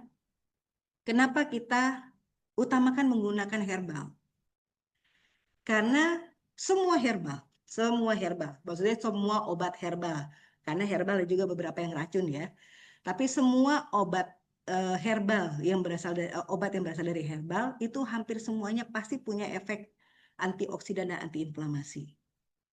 Hampir semua pasti akan ada saponinnya, akan ada flavonoidnya dan sebagainya. Itu semuanya adalah antioksidan, antiinflamasi. Ya, memang kerjanya nggak sekenceng kalau kita menggunakan pengobatan konvensional. Sehingga pengobatan konvensional bukannya berarti haram kita pakai, enggak. Boleh, tapi kita pakai dalam kondisi yang terbatas. Misalnya emergensi gitu misalnya kan ya, atau pada saat lagi proses menurunkan dengan cepat gitu misalnya. Ini nggak boleh nih di atas 500 gitu kan nih gula darahnya, cepetin turunin. Tapi pada saat dia sudah mulai mendekat ke arah 300, 200, masih tinggi, mulai kita sapih ke arah herbal gitu misalnya. Supaya apa? Badan kita juga punya kemampuan aktif lagi, kita punya daya tahan tubuh. Seperti saya bilang tadi di awal ya, sel-sel yang punya kemampuan untuk mengaktifasi telomerase adalah salah satunya adalah sel kekebalan tubuh, sel imun. Kalau sel imun kita itu dimanjain, nggak boleh kerja, misalnya nih contoh nih, kita lagi sakit, demam, karena infeksi virus atau infeksi bakteri deh ya, pakai antibiotik kan bakteri ya biasanya ya. Kalau dikasih antibiotik, udah antibiotik itulah yang akan mengalahkan bakterinya. Ibaratnya gini, udah sel imun kamu tenang-tenang aja, kamu nggak usah kerja, biar yang kerja itu adalah antibiotik aja. Nah, gitulah ibaratnya.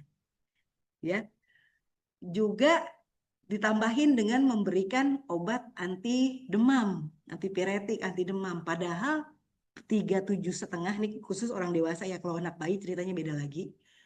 37,5 itu sel imun itu tuh lagi aktif-aktifnya. Tapi kita begitu demam dikit, meriang dikit, langsung minum obat anti nyeri, anti demam. Itu semuanya menurunkan sistem imun kita. Sistem imun kita tidak terlatih gitu loh untuk aktif. Karena dia nggak aktif, maka telomerase juga tidak bisa diaktifkan oleh mereka. Telomerase mereka itu mereka tidak bisa mengaktifkan telomerase. Akibatnya apa? Telomer tadi ya cepat habis. Makanya jadi cepat tua. Nah, gitu. Jadi kalau kita itu sering keluar, sedikit kena matahari, sedikit capek gitu misalnya kan ya, itu sistem imun kita akan bekerja dengan baik, akan terlatih. Akibatnya dia juga akan aktif menghasilkan telomerase. Ya. Kemudian bekam. Nah, ini mungkin teman-teman banyak sekali pembekam di sini ya. Bekam itu mau bekam basah ataupun bekam kering, tapi terutama bekam basah ya, itu dia akan menginduksi terjadinya sistem imun. Karena apa? Dari sejak kita tarik aja itu kulitnya, kan makanya saya bilang bekam kering, bekam basah, semuanya akan mengaktifasi sistem imun. Itu aja kita sudah memberikan suatu apa ya, kayak latihan gitu, kayak kasih beban di kulit kita, yang kemudian nanti akan mengaktifkan banyak sistem imun di sekitarnya. Jadi apalagi kalau bekamnya adalah bekam basah. Bekam basah itu kita lakukan ini puncture ya, itu lebih lagi aktif ininya apa, sistem-sistem imun kita. Jadinya kalau kita lakukan itu secara rutin setiap bulan, ya sistem imun kita akan aktif insya Allah. Nah kalau akan aktif, salah satunya kerjanya adalah untuk mengaktifkan telomerase, itu juga akan jadi lebih baik. Akibatnya orangnya nggak gampang tua, nggak gampang habis telomernya tadi kita cerita di awal. Selain dia juga membantu kerja ginjal dan sebagainya. Satu lagi caranya Rasulullah adalah puasa. Ya, kalau kita puasa, berbagai macam bentuk puasa ya. Sekarang ini ada intermittent fasting dan sebagainya. 15 menit lagi dokter ya. Intermittent fasting dan sebagainya. Puasa yang paling bagus itu adalah puasa yang diajarin sama Rasulullah. Tuh. Ada sahurnya, ada Hmm. bukanya. Hmm. Kenapa seperti itu? Pagi-pagi, kan sudah dibilang tadi, kortisol kita tuh tinggi loh. Dia akan membantu mengeluarkan gula. Ya udah pagi nggak usah makan. Sampai dia tunggu rendah kortisolnya. Yaitu pada sore hari. Udah lewat menjelang maghrib itu kortisol paling rendah. Mulai naik melatonin. Pada saat itu ya seharusnya udah kita makan terakhir itu ya ketika lagi jam 6 sore itu. Kan Rasulullah kan udah bilang kan jam 6 sore kalau misalnya udah azan pun udah koma pun makanan sudah tersedia, makan dulu. Bukan karena masalah laparnya, batas waktu makan tuh sore itu kalau bisa udah stop. Karena setelah itu melatonin tinggi, kita istirahat, termasuk organ-organ tubuh kita istirahat. Makan terakhir adalah sore. Gitu. Ya. Kemudian ada penelitian yang mengatakan puasa itu akan meningkatkan autofagi. Iya betul, dia akan makan sel-sel tubuh yang udah mulai jelek-jelek ya, dimakan sama sel imun kita, dan kemudian karena kekurangan ya, akibatnya tubuh kita akan menghasilkan sel yang baru. Jadi renewal. Dengan autofagi akan renewal. Dari penelitian katanya 12 jam puasa itu harus autofagi, baru akan menyebabkan autofagi. Iya, pada orang yang nggak biasa puasa. Penelitian itu dilakukan pada orang-orang yang nggak biasa puasa, ya. Puasa 12 jam terjadi autofagi. 16 jam autofagi. Bagi orang yang udah rutin puasa Senin Kamis, apalagi ada yang puasanya puasa Daud, autofagi masih kejadian kapan aja. Sebetulnya karena dia sudah terbiasa berpuasa. Jadi itu bedanya puasa dengan diet. Diet itu nggak mikirin kapan waktu makan dihubungkan dengan irama sirkadian kita, enggak. Tapi Allah sudah ngasih tahu kapan waktunya puasa dihubungkan dengan ya fitrahnya manusia. Tinggal ngikutin apa sunnah Rasulullah, insya Allah kita akan menggunakan tubuh kita ini sebagai dalam garis fitrah, dan kemudian berarti kita akan membuat diri kita menjadi lebih awet. Nah, gitu istilahnya. Ya, dan ini bukan rahasia karena Rasulullah malah nyuruh kita menyebarkan kepada semua orang.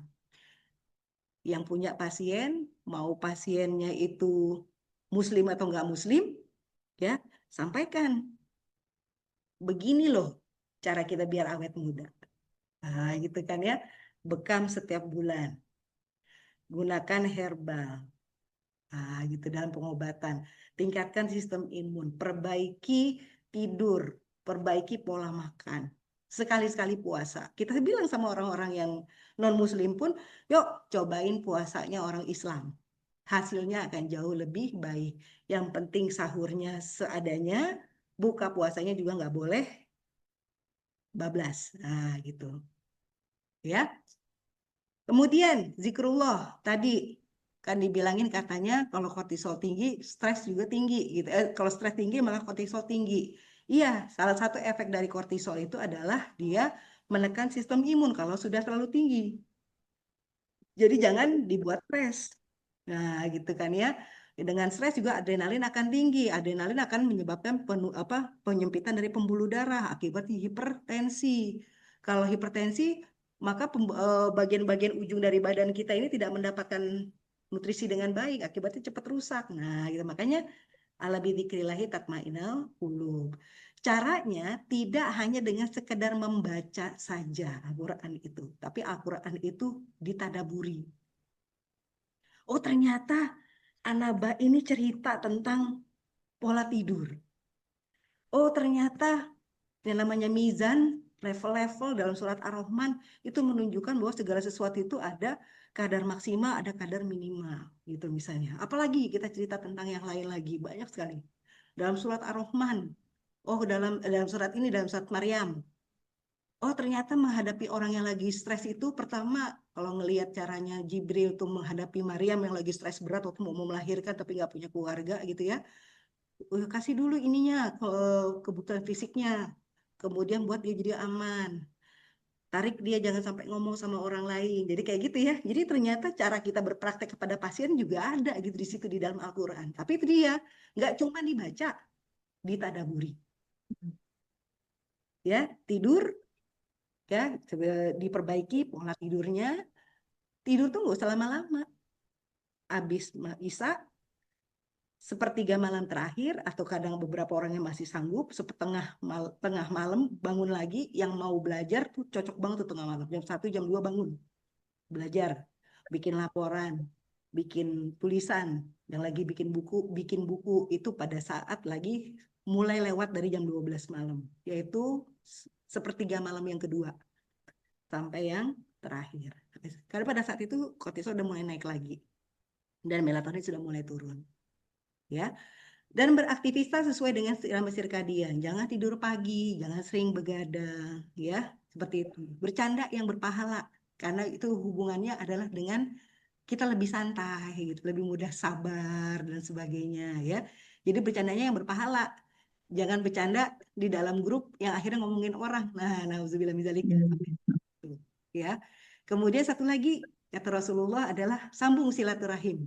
Karena ternyata sambung silaturahmi itu hubungannya adalah dengan lapangkan rezeki dan dipanjangkan usianya.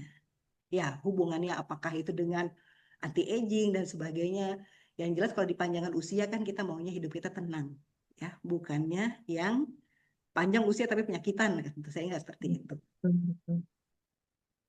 Jadi bertambah usia bukannya momok. Dengan bertambah usia, mungkin kita semuanya di sini masih ada yang muda-muda nggak di sini ya? Apa udah seumur saya semua?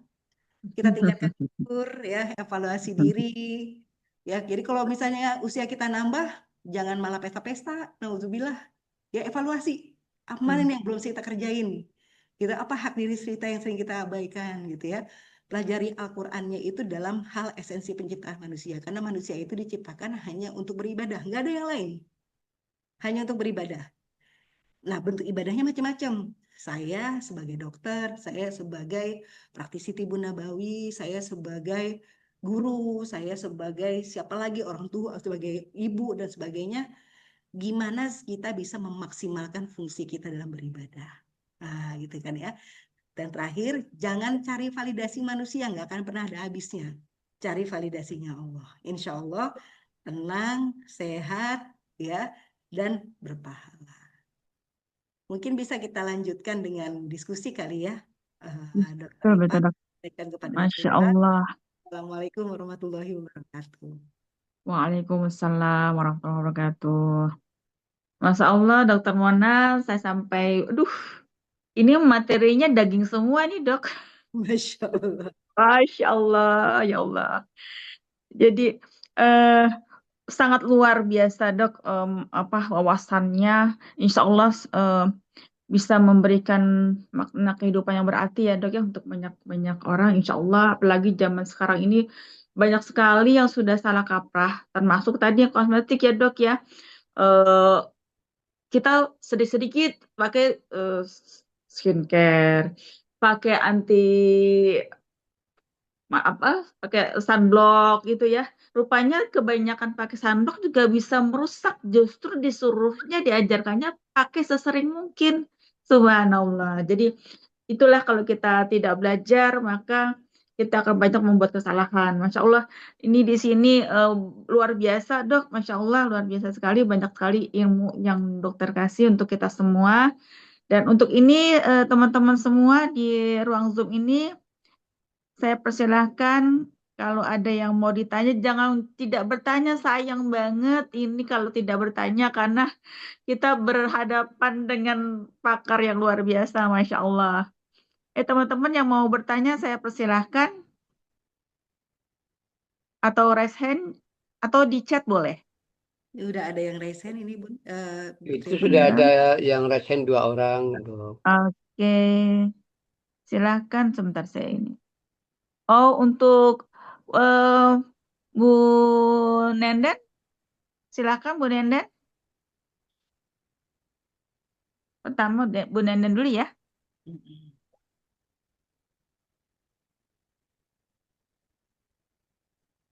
Assalamualaikum.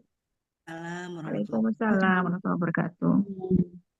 Ya, alhamdulillah ya. Jadi, bilang dokter itu luar biasa ilmunya kan. Masya Allah daging banget. Alhamdulillah, jazakallah khairan dokter Mona. Eh, di sini mungkin sedikit saya ingin bertanya tadi tentang pembahasan tidur ya dok. Jadi ada beberapa pasien yang memang aktivitasnya itu malam hari, termasuk penakes ya dok ya, perawat, bidan gitu dok. Nah jadi untuk mengganti waktu malamnya itu untuk tidur itu idealnya pukul berapa gitu dok. wabarakatuh. Kemudian eh, mengenai anti aging itu kan pasti ada permasalahan-permasalahan mengenai eh, apa namanya flek ya dok ya. Kalau boleh, saya ingin mendengarkan penjelasan tentang flek yang terjadi gitu dok. Pada eh, sekarang tuh flek itu tidak mengenal usia ya dok ya. Di usia muda itu banyak sekali flek-flek pada wanita-wanita. Terus Untuk solusinya selain yang tadi dokter ceritakan mengenai bekam ataupun herbal, mungkin ada solusi dari dokter Mona. Eh, Seperti itu aja dok. Oke. Jadi Iya. yang pertama Ya. tadi udah apa tadi? Ini Ya. dok, pola tidur yang tidak, yang kebalik ya dok, biasanya kena nakes ya dok ya. Kita Iya. malam untuk terjaga, siang untuk tidur gitu. Itu Iya. seperti apa dok? Yang pertama ya itu tadi ya. Hmm, Ya memang biasanya korban-korbannya adalah para nakes ini. Betul, Gak betul cuma dok. nakes sih. Ternyata yang Iya. datang ke saya itu juga banyak bapak-bapak yang kerjanya itu sebagai keamanan gitu kan ya. Iya, betul betul Ya, betul. jadi kalau ini yang saya himbau nih, mudah-mudahan di sini banyak pembesar-pembesar ya, pejabat-pejabat di sini. Yang saya himbau adalah berikan shift yang masuk akal. Nah, gitu. Jadi jangan sampai jadi penyakit akibat kerja. Iya, iya. Terlalu sering jaga malam, ya, nggak ada sempat buat bayarnya tadi istilahnya bayar tidurnya Hmm, kapan gitu ya istilahnya ya nggak sempat itu kapan jadi cari waktu jadi itu yang paling bagus adalah shift gitu. Sebetulnya ke badan kita ini kalau misalnya cuma sekitar 1 atau 2 kali dalam 1 minggu itu nggak ada masalah ya karena saya udah bilang kan tadi ibu salah satu contohnya adalah yang sering terkorban juga ibu punya bayi gitu misalnya ya betul betul. bahkan Iya, iya. kadang-kadang sampai anaknya itu remaja masih juga gitu dia harus bangun gara-gara nungguin anaknya Anaknya pulang belum gitu pulang. kayak belum pulang belum bisa tidur ya. Betul betul. Nah, itu kerjasama dengan tim, ya dalam hal ini kalau ibu tadi misalnya dengan suami gitu kan ya, kemudian dengan tim yang lain, tim nakes yang lain itu bagaimana cara kerjasamanya supaya bisa shift-shiftan. Terus kapan sebaiknya bayar tidurnya itu jam berapa gitu. Kalau idealnya kita mau memikirkan masalah kekebalan tubuh kita itu agar bisa efektif di dalam bekerja, adalah nunggu waktu duha selesai. Jadi udah mulai lewat jam 10, kalau mau tidur, tidur. Itu yang cukup aman. Karena pada saat itu juga udah waktunya Qailullah. Qailullah itu sekitar jam Iya. 11 sampai jam 3. Tapi Qailullah sebetulnya nggak minta terlalu panjang sih. Tapi maupun mau panjang pun kayak tadi bayar tidur, lakukanlah yang paling aman di jam segitu. Ya, sekali lagi, sekali-sekali kita tidur pagi gimana ya kalau udah bener-bener gak bisa melek banget mata ya nggak bisa lah. Memang udah badan kita itu sudah nuntut ya untuk istirahat. Ya silahkan aja, tapi jangan jadi pola. Itu yang jadi masalah. Kalau sudah jadi pola, apakah itu karena tuntutan, apakah karena itu kita lalai, ya nantinya akan menyebabkan penyakit buat badan kita. Nah, gitu makanya itu dia. Biasanya yang sering kena hipertensi dan gulanya susah tuh. Assalamualaikum. Ini tiba-tiba mati lampu tadi. Iya, iya dok. Oke, kita lanjutin nih. Jadi buka handphone Iya, nggak apa-apa ya? Kan udah nggak presentasi lagi. iya, iya. Boleh boleh dok. Ya iya tadi Iya. memang yang sering terkorban itu adalah nakes ya. Dan itu juga ya kita sering lihat kalau misalnya udah mulai hipertensi, gula nggak turun, kita tanya pekerjaannya apa. Oh ternyata sering begadang. Nah, gitu ya. Jadi selama itu tidak bisa diatasi Hindari. dengan cara shift-shiftan, ya tentu saja kita tidak bisa meninggalkan pasien juga. Tapi kalau itu jadi menyebabkan kita sakit, ya bukannya memudah-mudahkan ya coba cari alternatif yang lain gitu kan ya apa kerjanya akhirnya kita yang tentukan sendiri, buka praktek sendiri gitu misalnya kan ya. Ya tapi tentu saja itu tidak mudah memang betul. Tapi yang paling bagus adalah ya kalau pertanyaannya jam berapa bayar tidurnya setelah duha sampai batas jam 3 sore. Ya, mungkin itu udah cukup menjawab ya Dokter Ipak ya. Tadi pertanyaan yang terakhir, yang keduanya apa dok? Flek dok, flek. Oh iya, flek ini fleknya flek apa sih di wajah maksudnya? Atau flek gimana? Flek pendarahan? Di wajah sepertinya dok, pigmentasi. Oh iya. Kalau flek di wajah, ya itu dia. Ya, flek di wajah itu bukannya karena sinar matahari langsung. Ya, Mhm. jadi kalau ada beberapa orang gini, kalau penyebabnya adalah sinar matahari, maka semua orang akan mengalami hal yang sama. Itu ininya ya logikanya, mau laki-laki mau perempuan. Tapi kalau memang kita punya kecenderungan untuk terjadi flek, berarti ada perlindungan yang hilang dari badan kita. Apakah itu kita kurang minyak dan sebagainya. Jadi kita perhatikan lapisan minyak di muka kita gimana? Apakah kita terlalu sering scrubbing ya? Scrub itu terutama perempuan ya, itu kan menghilangkan memang betul scrubbing sekali dua kali itu akan mencerahkan kulit karena mengangkat kulit yang mati ya. Tapi kalau terlalu sering juga itu bisa menyebabkan lapisan minyaknya hilang. Akibatnya akan mengalami perlindungannya akan berkurang. Jadi penggunaan minyak zaitun itu diperbolehkan. Menggunakan minyak zaitun atau kalau mau scrubbing saya pribadi ya, itu lebih suka pakai kopi, Bun. Ya. Jadi kita ambil kopinya itu yang jangan terlalu yang halus banget, yang setengah kaset kopi bubuk ya. Itu direbus. Jadi sampai minyaknya keluar. Kopi itu lembab banget loh. Enak banget ya pakai kopi. Bener deh, serius deh dibandingkan beli yang udah jadi gitu ya. Kopi itu murah lagi ya. Ambil yang kiloan juga nggak apa-apa gitu ya. Direbus sampai minyaknya keluar. Airnya jangan terlalu banyak. Jadinya kayak jadi pasta gitu. Dan kemudian nih kita lakukan scrubbing di badan kita. Itu bisa 2 kali, 3 kali dalam 1 minggu. Dan rasain deh, pascanya itu kayak ada lapisan minyak gitu di permukaan ini kita. Tapi kalau misalnya mau langsung pakai minyak zaitun boleh, silahkan gunakan seperti itu. Itu kalau mau pakai yang alami. Bagaimana boleh nggak sih sebetulnya kita menggunakan skincare? Cari skincare yang halal. Ya, skincare itu kan tidak kita pakai seterusnya ya. Jadi pada waktu-waktu sebelum tidur gitu misalnya kan ya, mereknya pokoknya cari yang halal. Kalau saya pribadi makin banyak dalam skincare itu yang kita nggak kenal namanya gitu ya, mending nggak usah dipakai karena itu merupakan barang-barang sintetis semuanya. Badan saya nanti kepayahan membuangnya gitu. Tapi kalau misalnya kita pakainya yang dan kemudian jelas nih apa misalnya DNA salmon yang lagi happening kan DNA salmon gitu kan ya. Ya oke lah nggak apa-apa memang benar-benar minyak ikannya yang dipakai ya monggo aja lah silakan. Tapi nggak terus-menerus. Bedakan antara skincare dengan make up. Make up yang dicampurin pakai skincare, pokoknya make up nggak usah deh. Nah, misalnya kalau saya sih mendingan nggak usah deh pakai make up gitu kan ya. Mudah-mudahan bisa menjawab ya Bun. Insya Allah. Bu Nenden, cukup ya Bu Nenden. Satu lagi untuk Resen ya Dok ya. Ya, boleh silakan. Satu lagi untuk Bu Muri. Silakan Bu. Ya, jazakillah atas kesempatannya.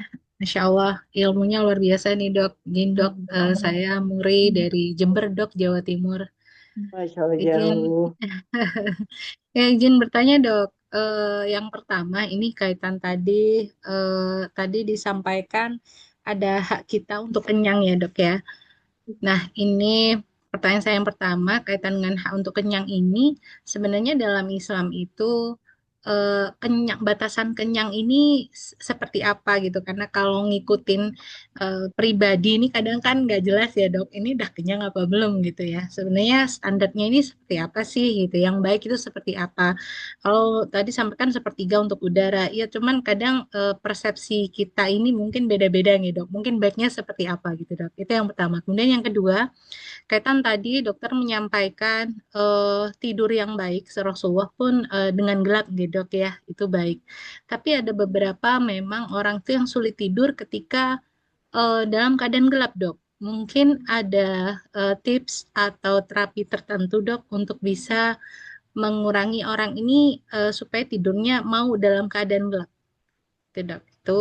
Dan yang ketiga kaitan dengan herbal dok antioksidan anti-inflamasinya yang recommended dok untuk usia menopause untuk anti agingnya ini karena kalau udah usia lansia nggak dok itu kan penyerapannya juga pastinya mungkin akan berbeda dengan yang usia produktif nggak dok ya mungkin untuk usia-usia yang lansia gitu ya kan juga pengen ya tetap tampil dengan baik dan sebagainya. Nah, ada nggak dok herbal tertentu yang mungkin jos lah dok paling tidak jadi bisa rekomendkan untuk orang tua sesepuh-sesepuh kita gitu ya biar percaya diri gitu. Ya, jazakillah dok, itu deh pertanyaan saya dok. Sekron. Ya, jadi Ya, yang silakan. pertama, gimana Dok Ripak? Ya, silakan dokter jawab. Iya. Ya, Dok. Eh, yang pertama tadi adalah mengenai, coba diulangi lagi dok. Yang pertama itu hak tubuh untuk kenyang. Batasannya Nah, seperti iya. apa, Dok? Ya, kalau di dalam Al-Quran memang tidak spesifik ya, tapi kalau di dalam hadis itu jelas ya, kalau Rasulullah bilangnya memang sekedar untuk ngebangunin badan. Lagi itu bangunin badan kita beda gitu ya, belum 2 piring belum bangun ya badannya. Apalagi kalau ngomongnya udah lontong sayur gitu, belum bangun gitu badannya. Belum selesai pembicaraan juga masih aja. Ini yang sering kali kalau ngobrol sama temen tuh kayak gitu. Nasinya habis, sayurnya masih ada. Akhirnya ditambahin nasinya. Gitu Tambah kan ya. lagi. Iya, sayurnya habis, nasinya sisa, tambah lagi sayurnya. Enggak, udah enggak berdiri-berdiri gitu ya. Ya, itu joknya seperti itu ya. Jadi kalau batasan di dalam Islam, ya tadi sepertiga untuk udara, jadi nggak boleh terlalu kenyang. Bayangannya gini ya, memudahkan kita, saya juga termasuk orang yang jadi korban-korban indikasi makanan non lapar ya. Terus saya bilang, rapat, makan. Udah dikasih nih sama kita, nunggu sore basi. Yang makan siapa? Terpaksa kita juga kan, jadi terpaksa sambil ngobrol. Nah, alhamdulillah kayak gitu. Cemilan juga ya. Ya jadi gitu, kalau saya coba bantu diri saya dan bantu teman-teman yang ada di sini membayangkan kalau kita punya lambung, mungkin pernah lihat ya, lambung kita tuh kayak kantong ya, di atasnya ada saluran, bawahnya ada saluran. Nah, jadi kayak ada kantong ya gitu ya. Kantong itu kantong blender, harus kayak blender gitu ya. Di atasnya lambung kita itu ada kunci yang kita sebutnya dengan lower esophageal sphincter karena nanti penyakitnya ada GERD ya istilahnya ya. Ya kalau lagi happening tuh GERD ya. Di atas tuh ada kunci, bawahnya ada kunci. Sama lah kayak blender kita kan, harus ada tutup, bawahnya juga harus kencang. Karena apa? Lambung kita tuh unik. Dia itu baru akan kerja, baru akan menggiling makanan kalau kita sudah putuskan saya selesai makan. Jadi istilahnya ada fase sefalik. Luar biasa, AI semua badan kita. Bukan AI, malah intelijen asli intelijen, bukan artifisial ya, asli intelijen badan kita. Kalau otak kita udah alhamdulillahilladzi at'amana wa saqana wa ja'alna minal muslimin, baru kerja dia. Baru kerja. Niat dulu. Nah, kunci atas, kunci bawah dipasang supaya dia bisa ngeblender dengan baik. Bayangkan kalau blendernya itu penuh, nggak ada udaranya, nggak ada airnya. Kira-kira bisa ngeblend nggak dengan enak? Nah, belum lagi habis makan 2 porsi nasi goreng itu tiduran. Ya, ya blender kita tidurin kayak gimana jadinya? Ya bisa bergerak. Ya, nggak bisa bergerak atau bahkan mungkin ketika dia menggiling sebagian dari makanan itu naik ke atas. Nah, gitu ya. Dinding lambung kita ini memang didesain untuk bisa menerima asam pH sampai pH 2. pH 2 tuh asam banget, kayak aki. Ya. Tapi kalau dinding yang di atasnya, dinding kerongkongan, itu nggak bisa.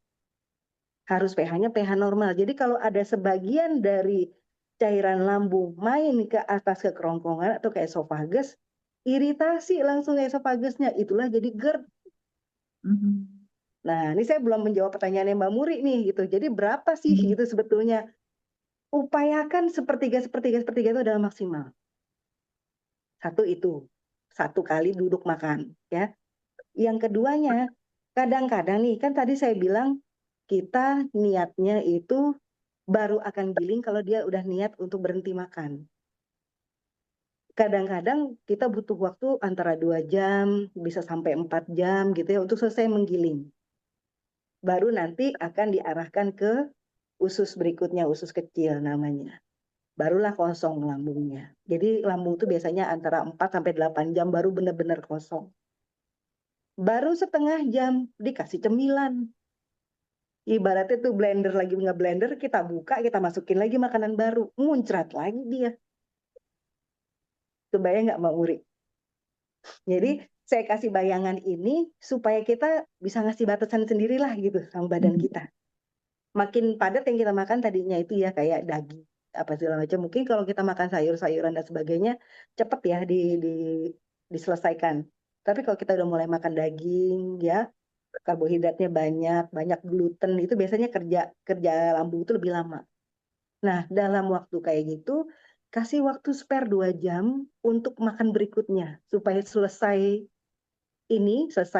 digiling, udah dikirim ke usus kecil, baru buka tutup atas.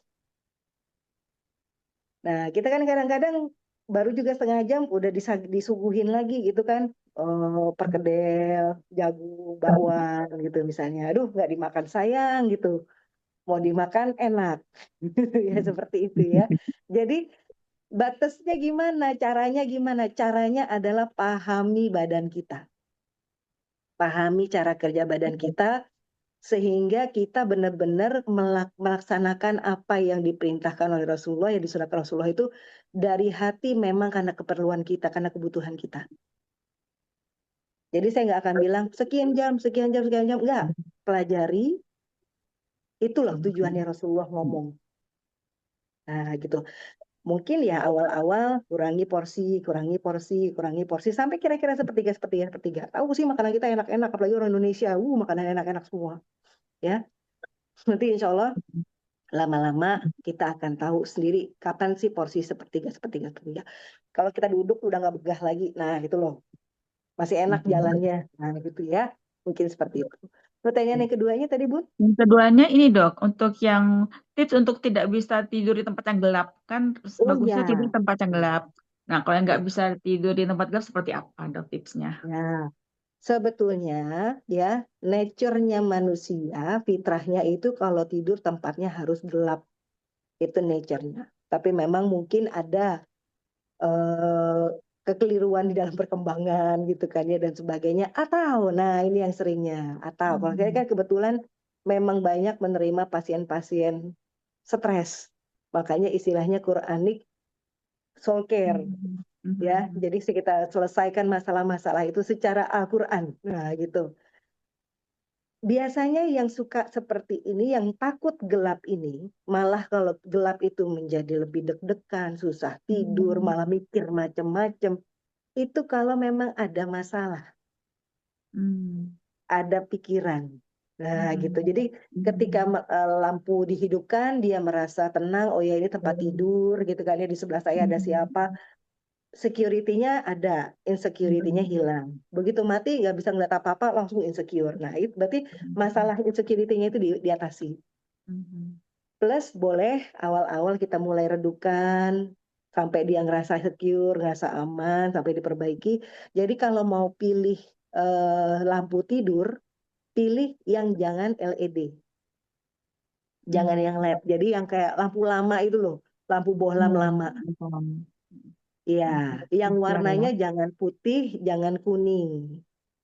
Misalnya yang hijau atau yang biru gitu ya. Itu tidak menginduksi glandula pineal kita. Lebih tenang gitu paling tidaknya. Ya, mungkin kalau misalnya dia punya pasangan tidur gitu kan ya, untuk meyakinkan bahwa kamu nggak sendirian atau kamu kayak gimana, sambil dipegang tangannya atau sambil dipeluk gitu misalnya. Kemudian ya salah satu caranya Rasulullah adalah ada doanya ya, saya lupa doanya apaan ya, tapi ada waktu itu ada sahabat Rasulullah yang sulit tidur, nanti bisa dicari ya ininya doanya dan itu dibaca. Insya Allah kita minta tolongnya langsung sama yang punya tidur, yang hayul qayyum, ya tidak akan pernah bisa tidur. Kita minta bagaimana caranya supaya bisa istirahat, bisa tenang.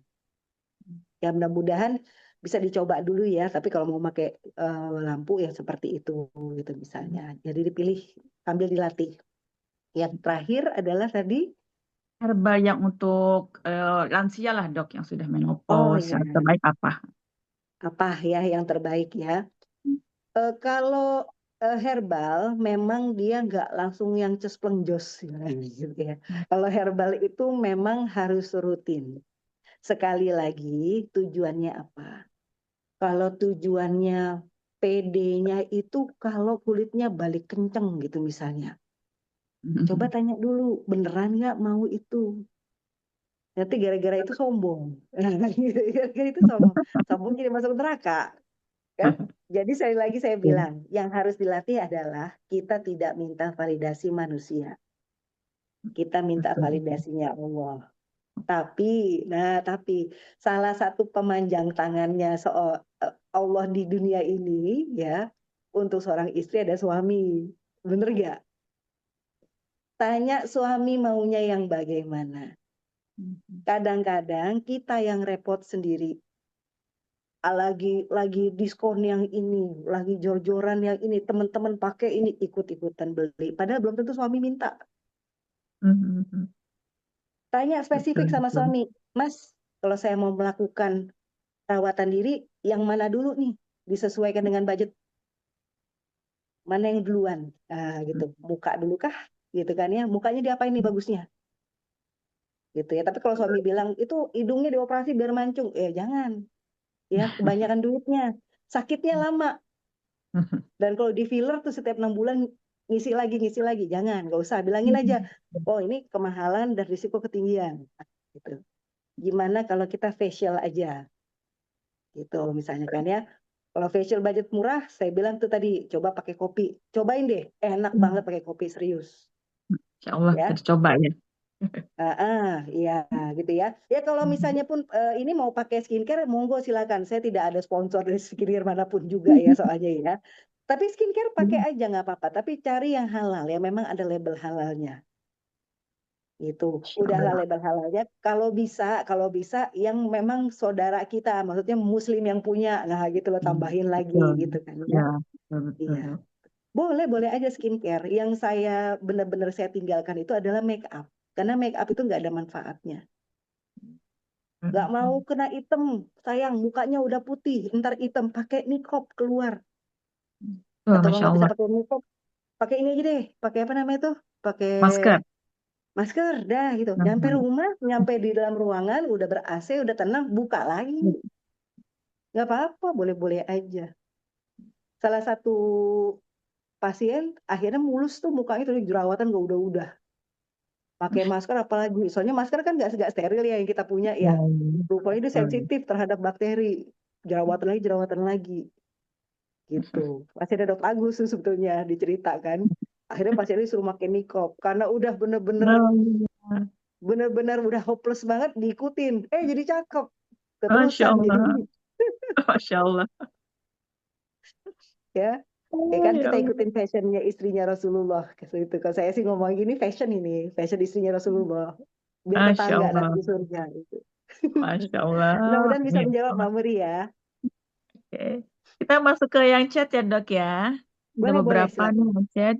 Yang pertama ini di Assalamualaikum dok. Di usia 50 tahun, tidur malam yang cukup namun setiap pagi tetap sangat mengantuk dan sering kembali tidur hingga pukul 9 sampai 10 pagi. Dan juga jarang berolahraga. Bagaimana dampaknya bagi kesehatan dan apa penyebabnya dok? Terima kasih banyak. Oke. Karena nggak biasa. Mhm. 50 masih muda. Itu belum tua itu. Itu masih muda, 50 tahun itu masih kuat ya. Supaya nggak ngantuk, pokoknya apapun dikerjain. Saya punya anak, hobinya tidur pagi dulu. Mhm. Akhirnya dia bilang dia pengen ngekos. Sayang Mhm. sih sebetulnya ya, bukannya ngekos dia malah nyewa rumah kontrak supaya dekat Mhm. tempat kerjanya. Mhm. Sebenarnya sayang, rumah saya kosong sebenarnya. Ngongkos Mhm. dikit aja lah gitu, lebih ribet lagi gitu kan ya. Oh dia bilang udah kereta begini begitu segala macam. Ya udah pergilah sana. Jadi keluarlah dia kan, walaupun ongkos jadi double bayarnya. Gara-gara itu dia tuh sebelumnya penyakitnya itu adalah rheumatoid arthritis, masih muda. Rheumatoid arthritis, ke tangannya kayak orang tua, dingin dikit langsung kaku, sakit, Mhm. nyeri, alerginya banyak dan sebagainya. Ya daya tahan tubuhnya itu tidak bagus lah gitu, terlalu berlebihan alias lebay gitu kalau kita ngomongnya ya. Karena autoimunnya memang banyak juga dia. Sampai Mhm. pernah di rumah sakit gara-gara autoimun. Mhm. Begitu dia ngekos dan dia piara kucing. Pagi-pagi Hmm. harus beberes, nyikat tempat. Saya kan di rumah ini setiap hari pasti nyikat kamar mandi supaya apa? Supaya nggak ribet gitu loh. Kalau tiap hari kita nyikat kamar mandi itu kan selalu bersih. Jadi nggak pernah ada yang namanya kerja besar gitu untuk kamar mandi. Karena dia udah terbiasa kayak gitu, dikerjain. Nah, biasanya kan yang ngerjain saya. Terpaksa dia yang ngerjain. Pagi-pagi dia kerjain. Pertama kali gerutu, ngeluh terus, capek lah inilah itulah. Lama-lama nggak pernah lagi tuh ngeluh tangan. Udah terbiasa ya. Iya, nggak pernah lagi. Iya, karena apa? Dia terpaksa bangun pagi. Udah mulai jam 9, mendingan dia naik kereta untuk ke tempat kerjanya, pas-pasan, nggak terlalu pas-pasan, nyampe tuh agak lebih cepet lah gitu kan ya. Dia guru les ya soalnya kan ya. Terus lama-lama saya lihat, ke pagi-pagi nih, saya telepon ya. Biasanya kan suaranya masih berat. Enggak, sekarang suaranya udah ringan. Iya nih, Nana lagi ngasih makan kucing. Iya nih, Nana lagi gini, lagi sibuk. Tapi dia keluhan udah nggak ada lagi. Jadi apa jeleknya? Jeleknya autoimun banyak, alergi banyak. Karena apa? Dan saya bilang tadi, mood jelek biasanya. Tukang gerutu. Sekarang ini anaknya alhamdulillah udah jauh tuh dari gerutu. Insya Allah. Digodain bisa. Kalau dulu ngegodain, langsung tension langsung dia. Bener-bener kayak orang tua. Bener-bener kayak orang 60 tahun. Jadi yang bikin cepet tua itu tadi. Tidurnya pagi. Moodnya jadi jelek. Diupayakan, ditahanin, cari-cari kerjaan. Ya, lewat dari jam 10, kalau mau tidur boleh tidur. Dan tidurnya nggak usah lama-lama. Kalau udah koilullah itu nggak usah lama-lama. Sejam tuh udah lama banget. 10 menit, 15 menit. Dibiasakan sampai terbiasa. Insya Allah kalau diniatkan bisa. Ya, masih punya waktu banyak gitu kan. Tadi mungkin kalau memang ada banyak alergi dan sebagainya udah muncul. Tadi pertanyaan yang pertama juga dari Ibu Muri ya. Boleh habatus sauda dirutinin. Kalau memang tidak ada sakit mahnya, boleh pakai habatus sauda. Gitu. Karena habatus sauda bisa meningkatkan sistem imun dia, imunomodulator. Iya, iya. Oke. Dan lagi ya dok, masih ada beberapa pertanyaan dok. Boleh, Ini silakan. saya utamakan yang ada urgent dulu nih. Suami saya sudah hampir sepekan BAK nggak lancar. Bila BAK keluar tapi cuma dikit dok. Mohon sarannya terapinya dok urgent. Nah, usianya udah berapa ini? Ini nggak dibilang juga dok Nggak usianya. dibilang. Oke, biasanya yang kayak gini udah mulai di atas 55, Betul biasanya. laki-laki. Nah, mungkin, Takutnya tapi harus dipastikan ya, mulai ya, ada pembesaran dari prostat. prostat ya. Ya, Betul. iya. Jadi dilakukan pemeriksaan ya. Ada sih beberapa antioksidan yang biasa diberikan oleh dokter. Nah, kalau kayak gini kita ngikut aja dulu gitu. Karena dia memang ada juga untuk menstabilkan ini ya kan hormonal pada untuk supaya prostat tidak tambah besar ya. Jadi Iya, kita periksa dulu kalau memang terjadi pembesaran prostat nih biasanya umumnya ini pembesaran prostat. Nggak udah pipis itu nggak selesai ya gitu nggak lampias terus tuntas nanti nggak ya. lama kemudian keluar lagi ya gitu. Jadi memang mengganggu untuk masalah sholatnya udah jalan tahu-tahu gini. Jadi kemana-mana bawa celana dalam, bawa pakaian ganti. Sama sih ibu-ibu juga yang udah mulai kalau bersin dikit langsung cret gitu kan pipis mendingan pakai pembalut atau bawa pakaian ganti gitu, bawa celana dalam atau pakai panty liner ya supaya sholatnya enak. Nah, gitu ya. Kalau memang ternyata udah terlalu besar prostatnya biasanya keluhannya udah nggak kayak gini lagi. Keluhannya itu mau mulai pipis aja susah gitu. Harus ngitung dulu gitu kan sambil ngeden baru keluar pipis gitu. Biasanya seperti itu. Jadi diperiksa dulu aja kemungkinan besarnya itu karena prostat biasanya. Oke, lanjut ya dok. Lanjut silakan. Jadi izin dok, usia saya 28 tahun, di muka banyak sekali keratosis. Zaman gadis sudah ada, tapi sekarang seperti cepat tumbuh baru. Padahal pakai sunscreen. Nah, kenapa ya dok? Nah, itu dok. Keratosis senil itu yang ini ya, yang hitam-hitam gitu ya, yang Hitam-hitam ya, timbul-timbul. warna berkerak ya Iya, dok. Mm-mm. iya. Kalau saya pribadi itu langsung berhentiin semua make up. Satu itu. Terus yang kedua, ini biasanya kalau masih muda udah muncul, coba lihat gulanya. Hmm. Keratosis ini banyak terjadi pada orang udah prediabetes. Dan memang sekarang itu 30 tahun udah banyak orang prediabetes ya. Pas lagi dilihat ternyata HbA1c-nya sudah 7 gitu misalnya kan. Bahkan ada yang sudah sampai 8 dan sebagainya. Coba diperiksa dulu ya. Terus kemudian semua bentuk iritan-iritan ya termasuk make up itu coba dihentikan dulu karena itu iritan biar bagaimanapun juga ya. Terus kemudian keratosis yang udah mulai muncul gimana? Nah, kalau memang udah banyak banget di muka sampai mengganggu ini, memang ada sih terapinya ya, terapinya kayak tindakan gitulah gitu ya. Dia ke dokter kulit itu biasanya akan dibakarin satu-satu seperti itu. Cuman itu dia, udah dibakarin, udah hilang keratosisnya. Kalau memang ternyata faktor pencetusnya itu masih ada, ya akan begitu lagi karena keratosis itu kayak habit ya jadinya ya gitu. Iya. Nah ini membuktikan bahwa sunscreen memang tidak melindungi juga kan sebetulnya kan. Iya.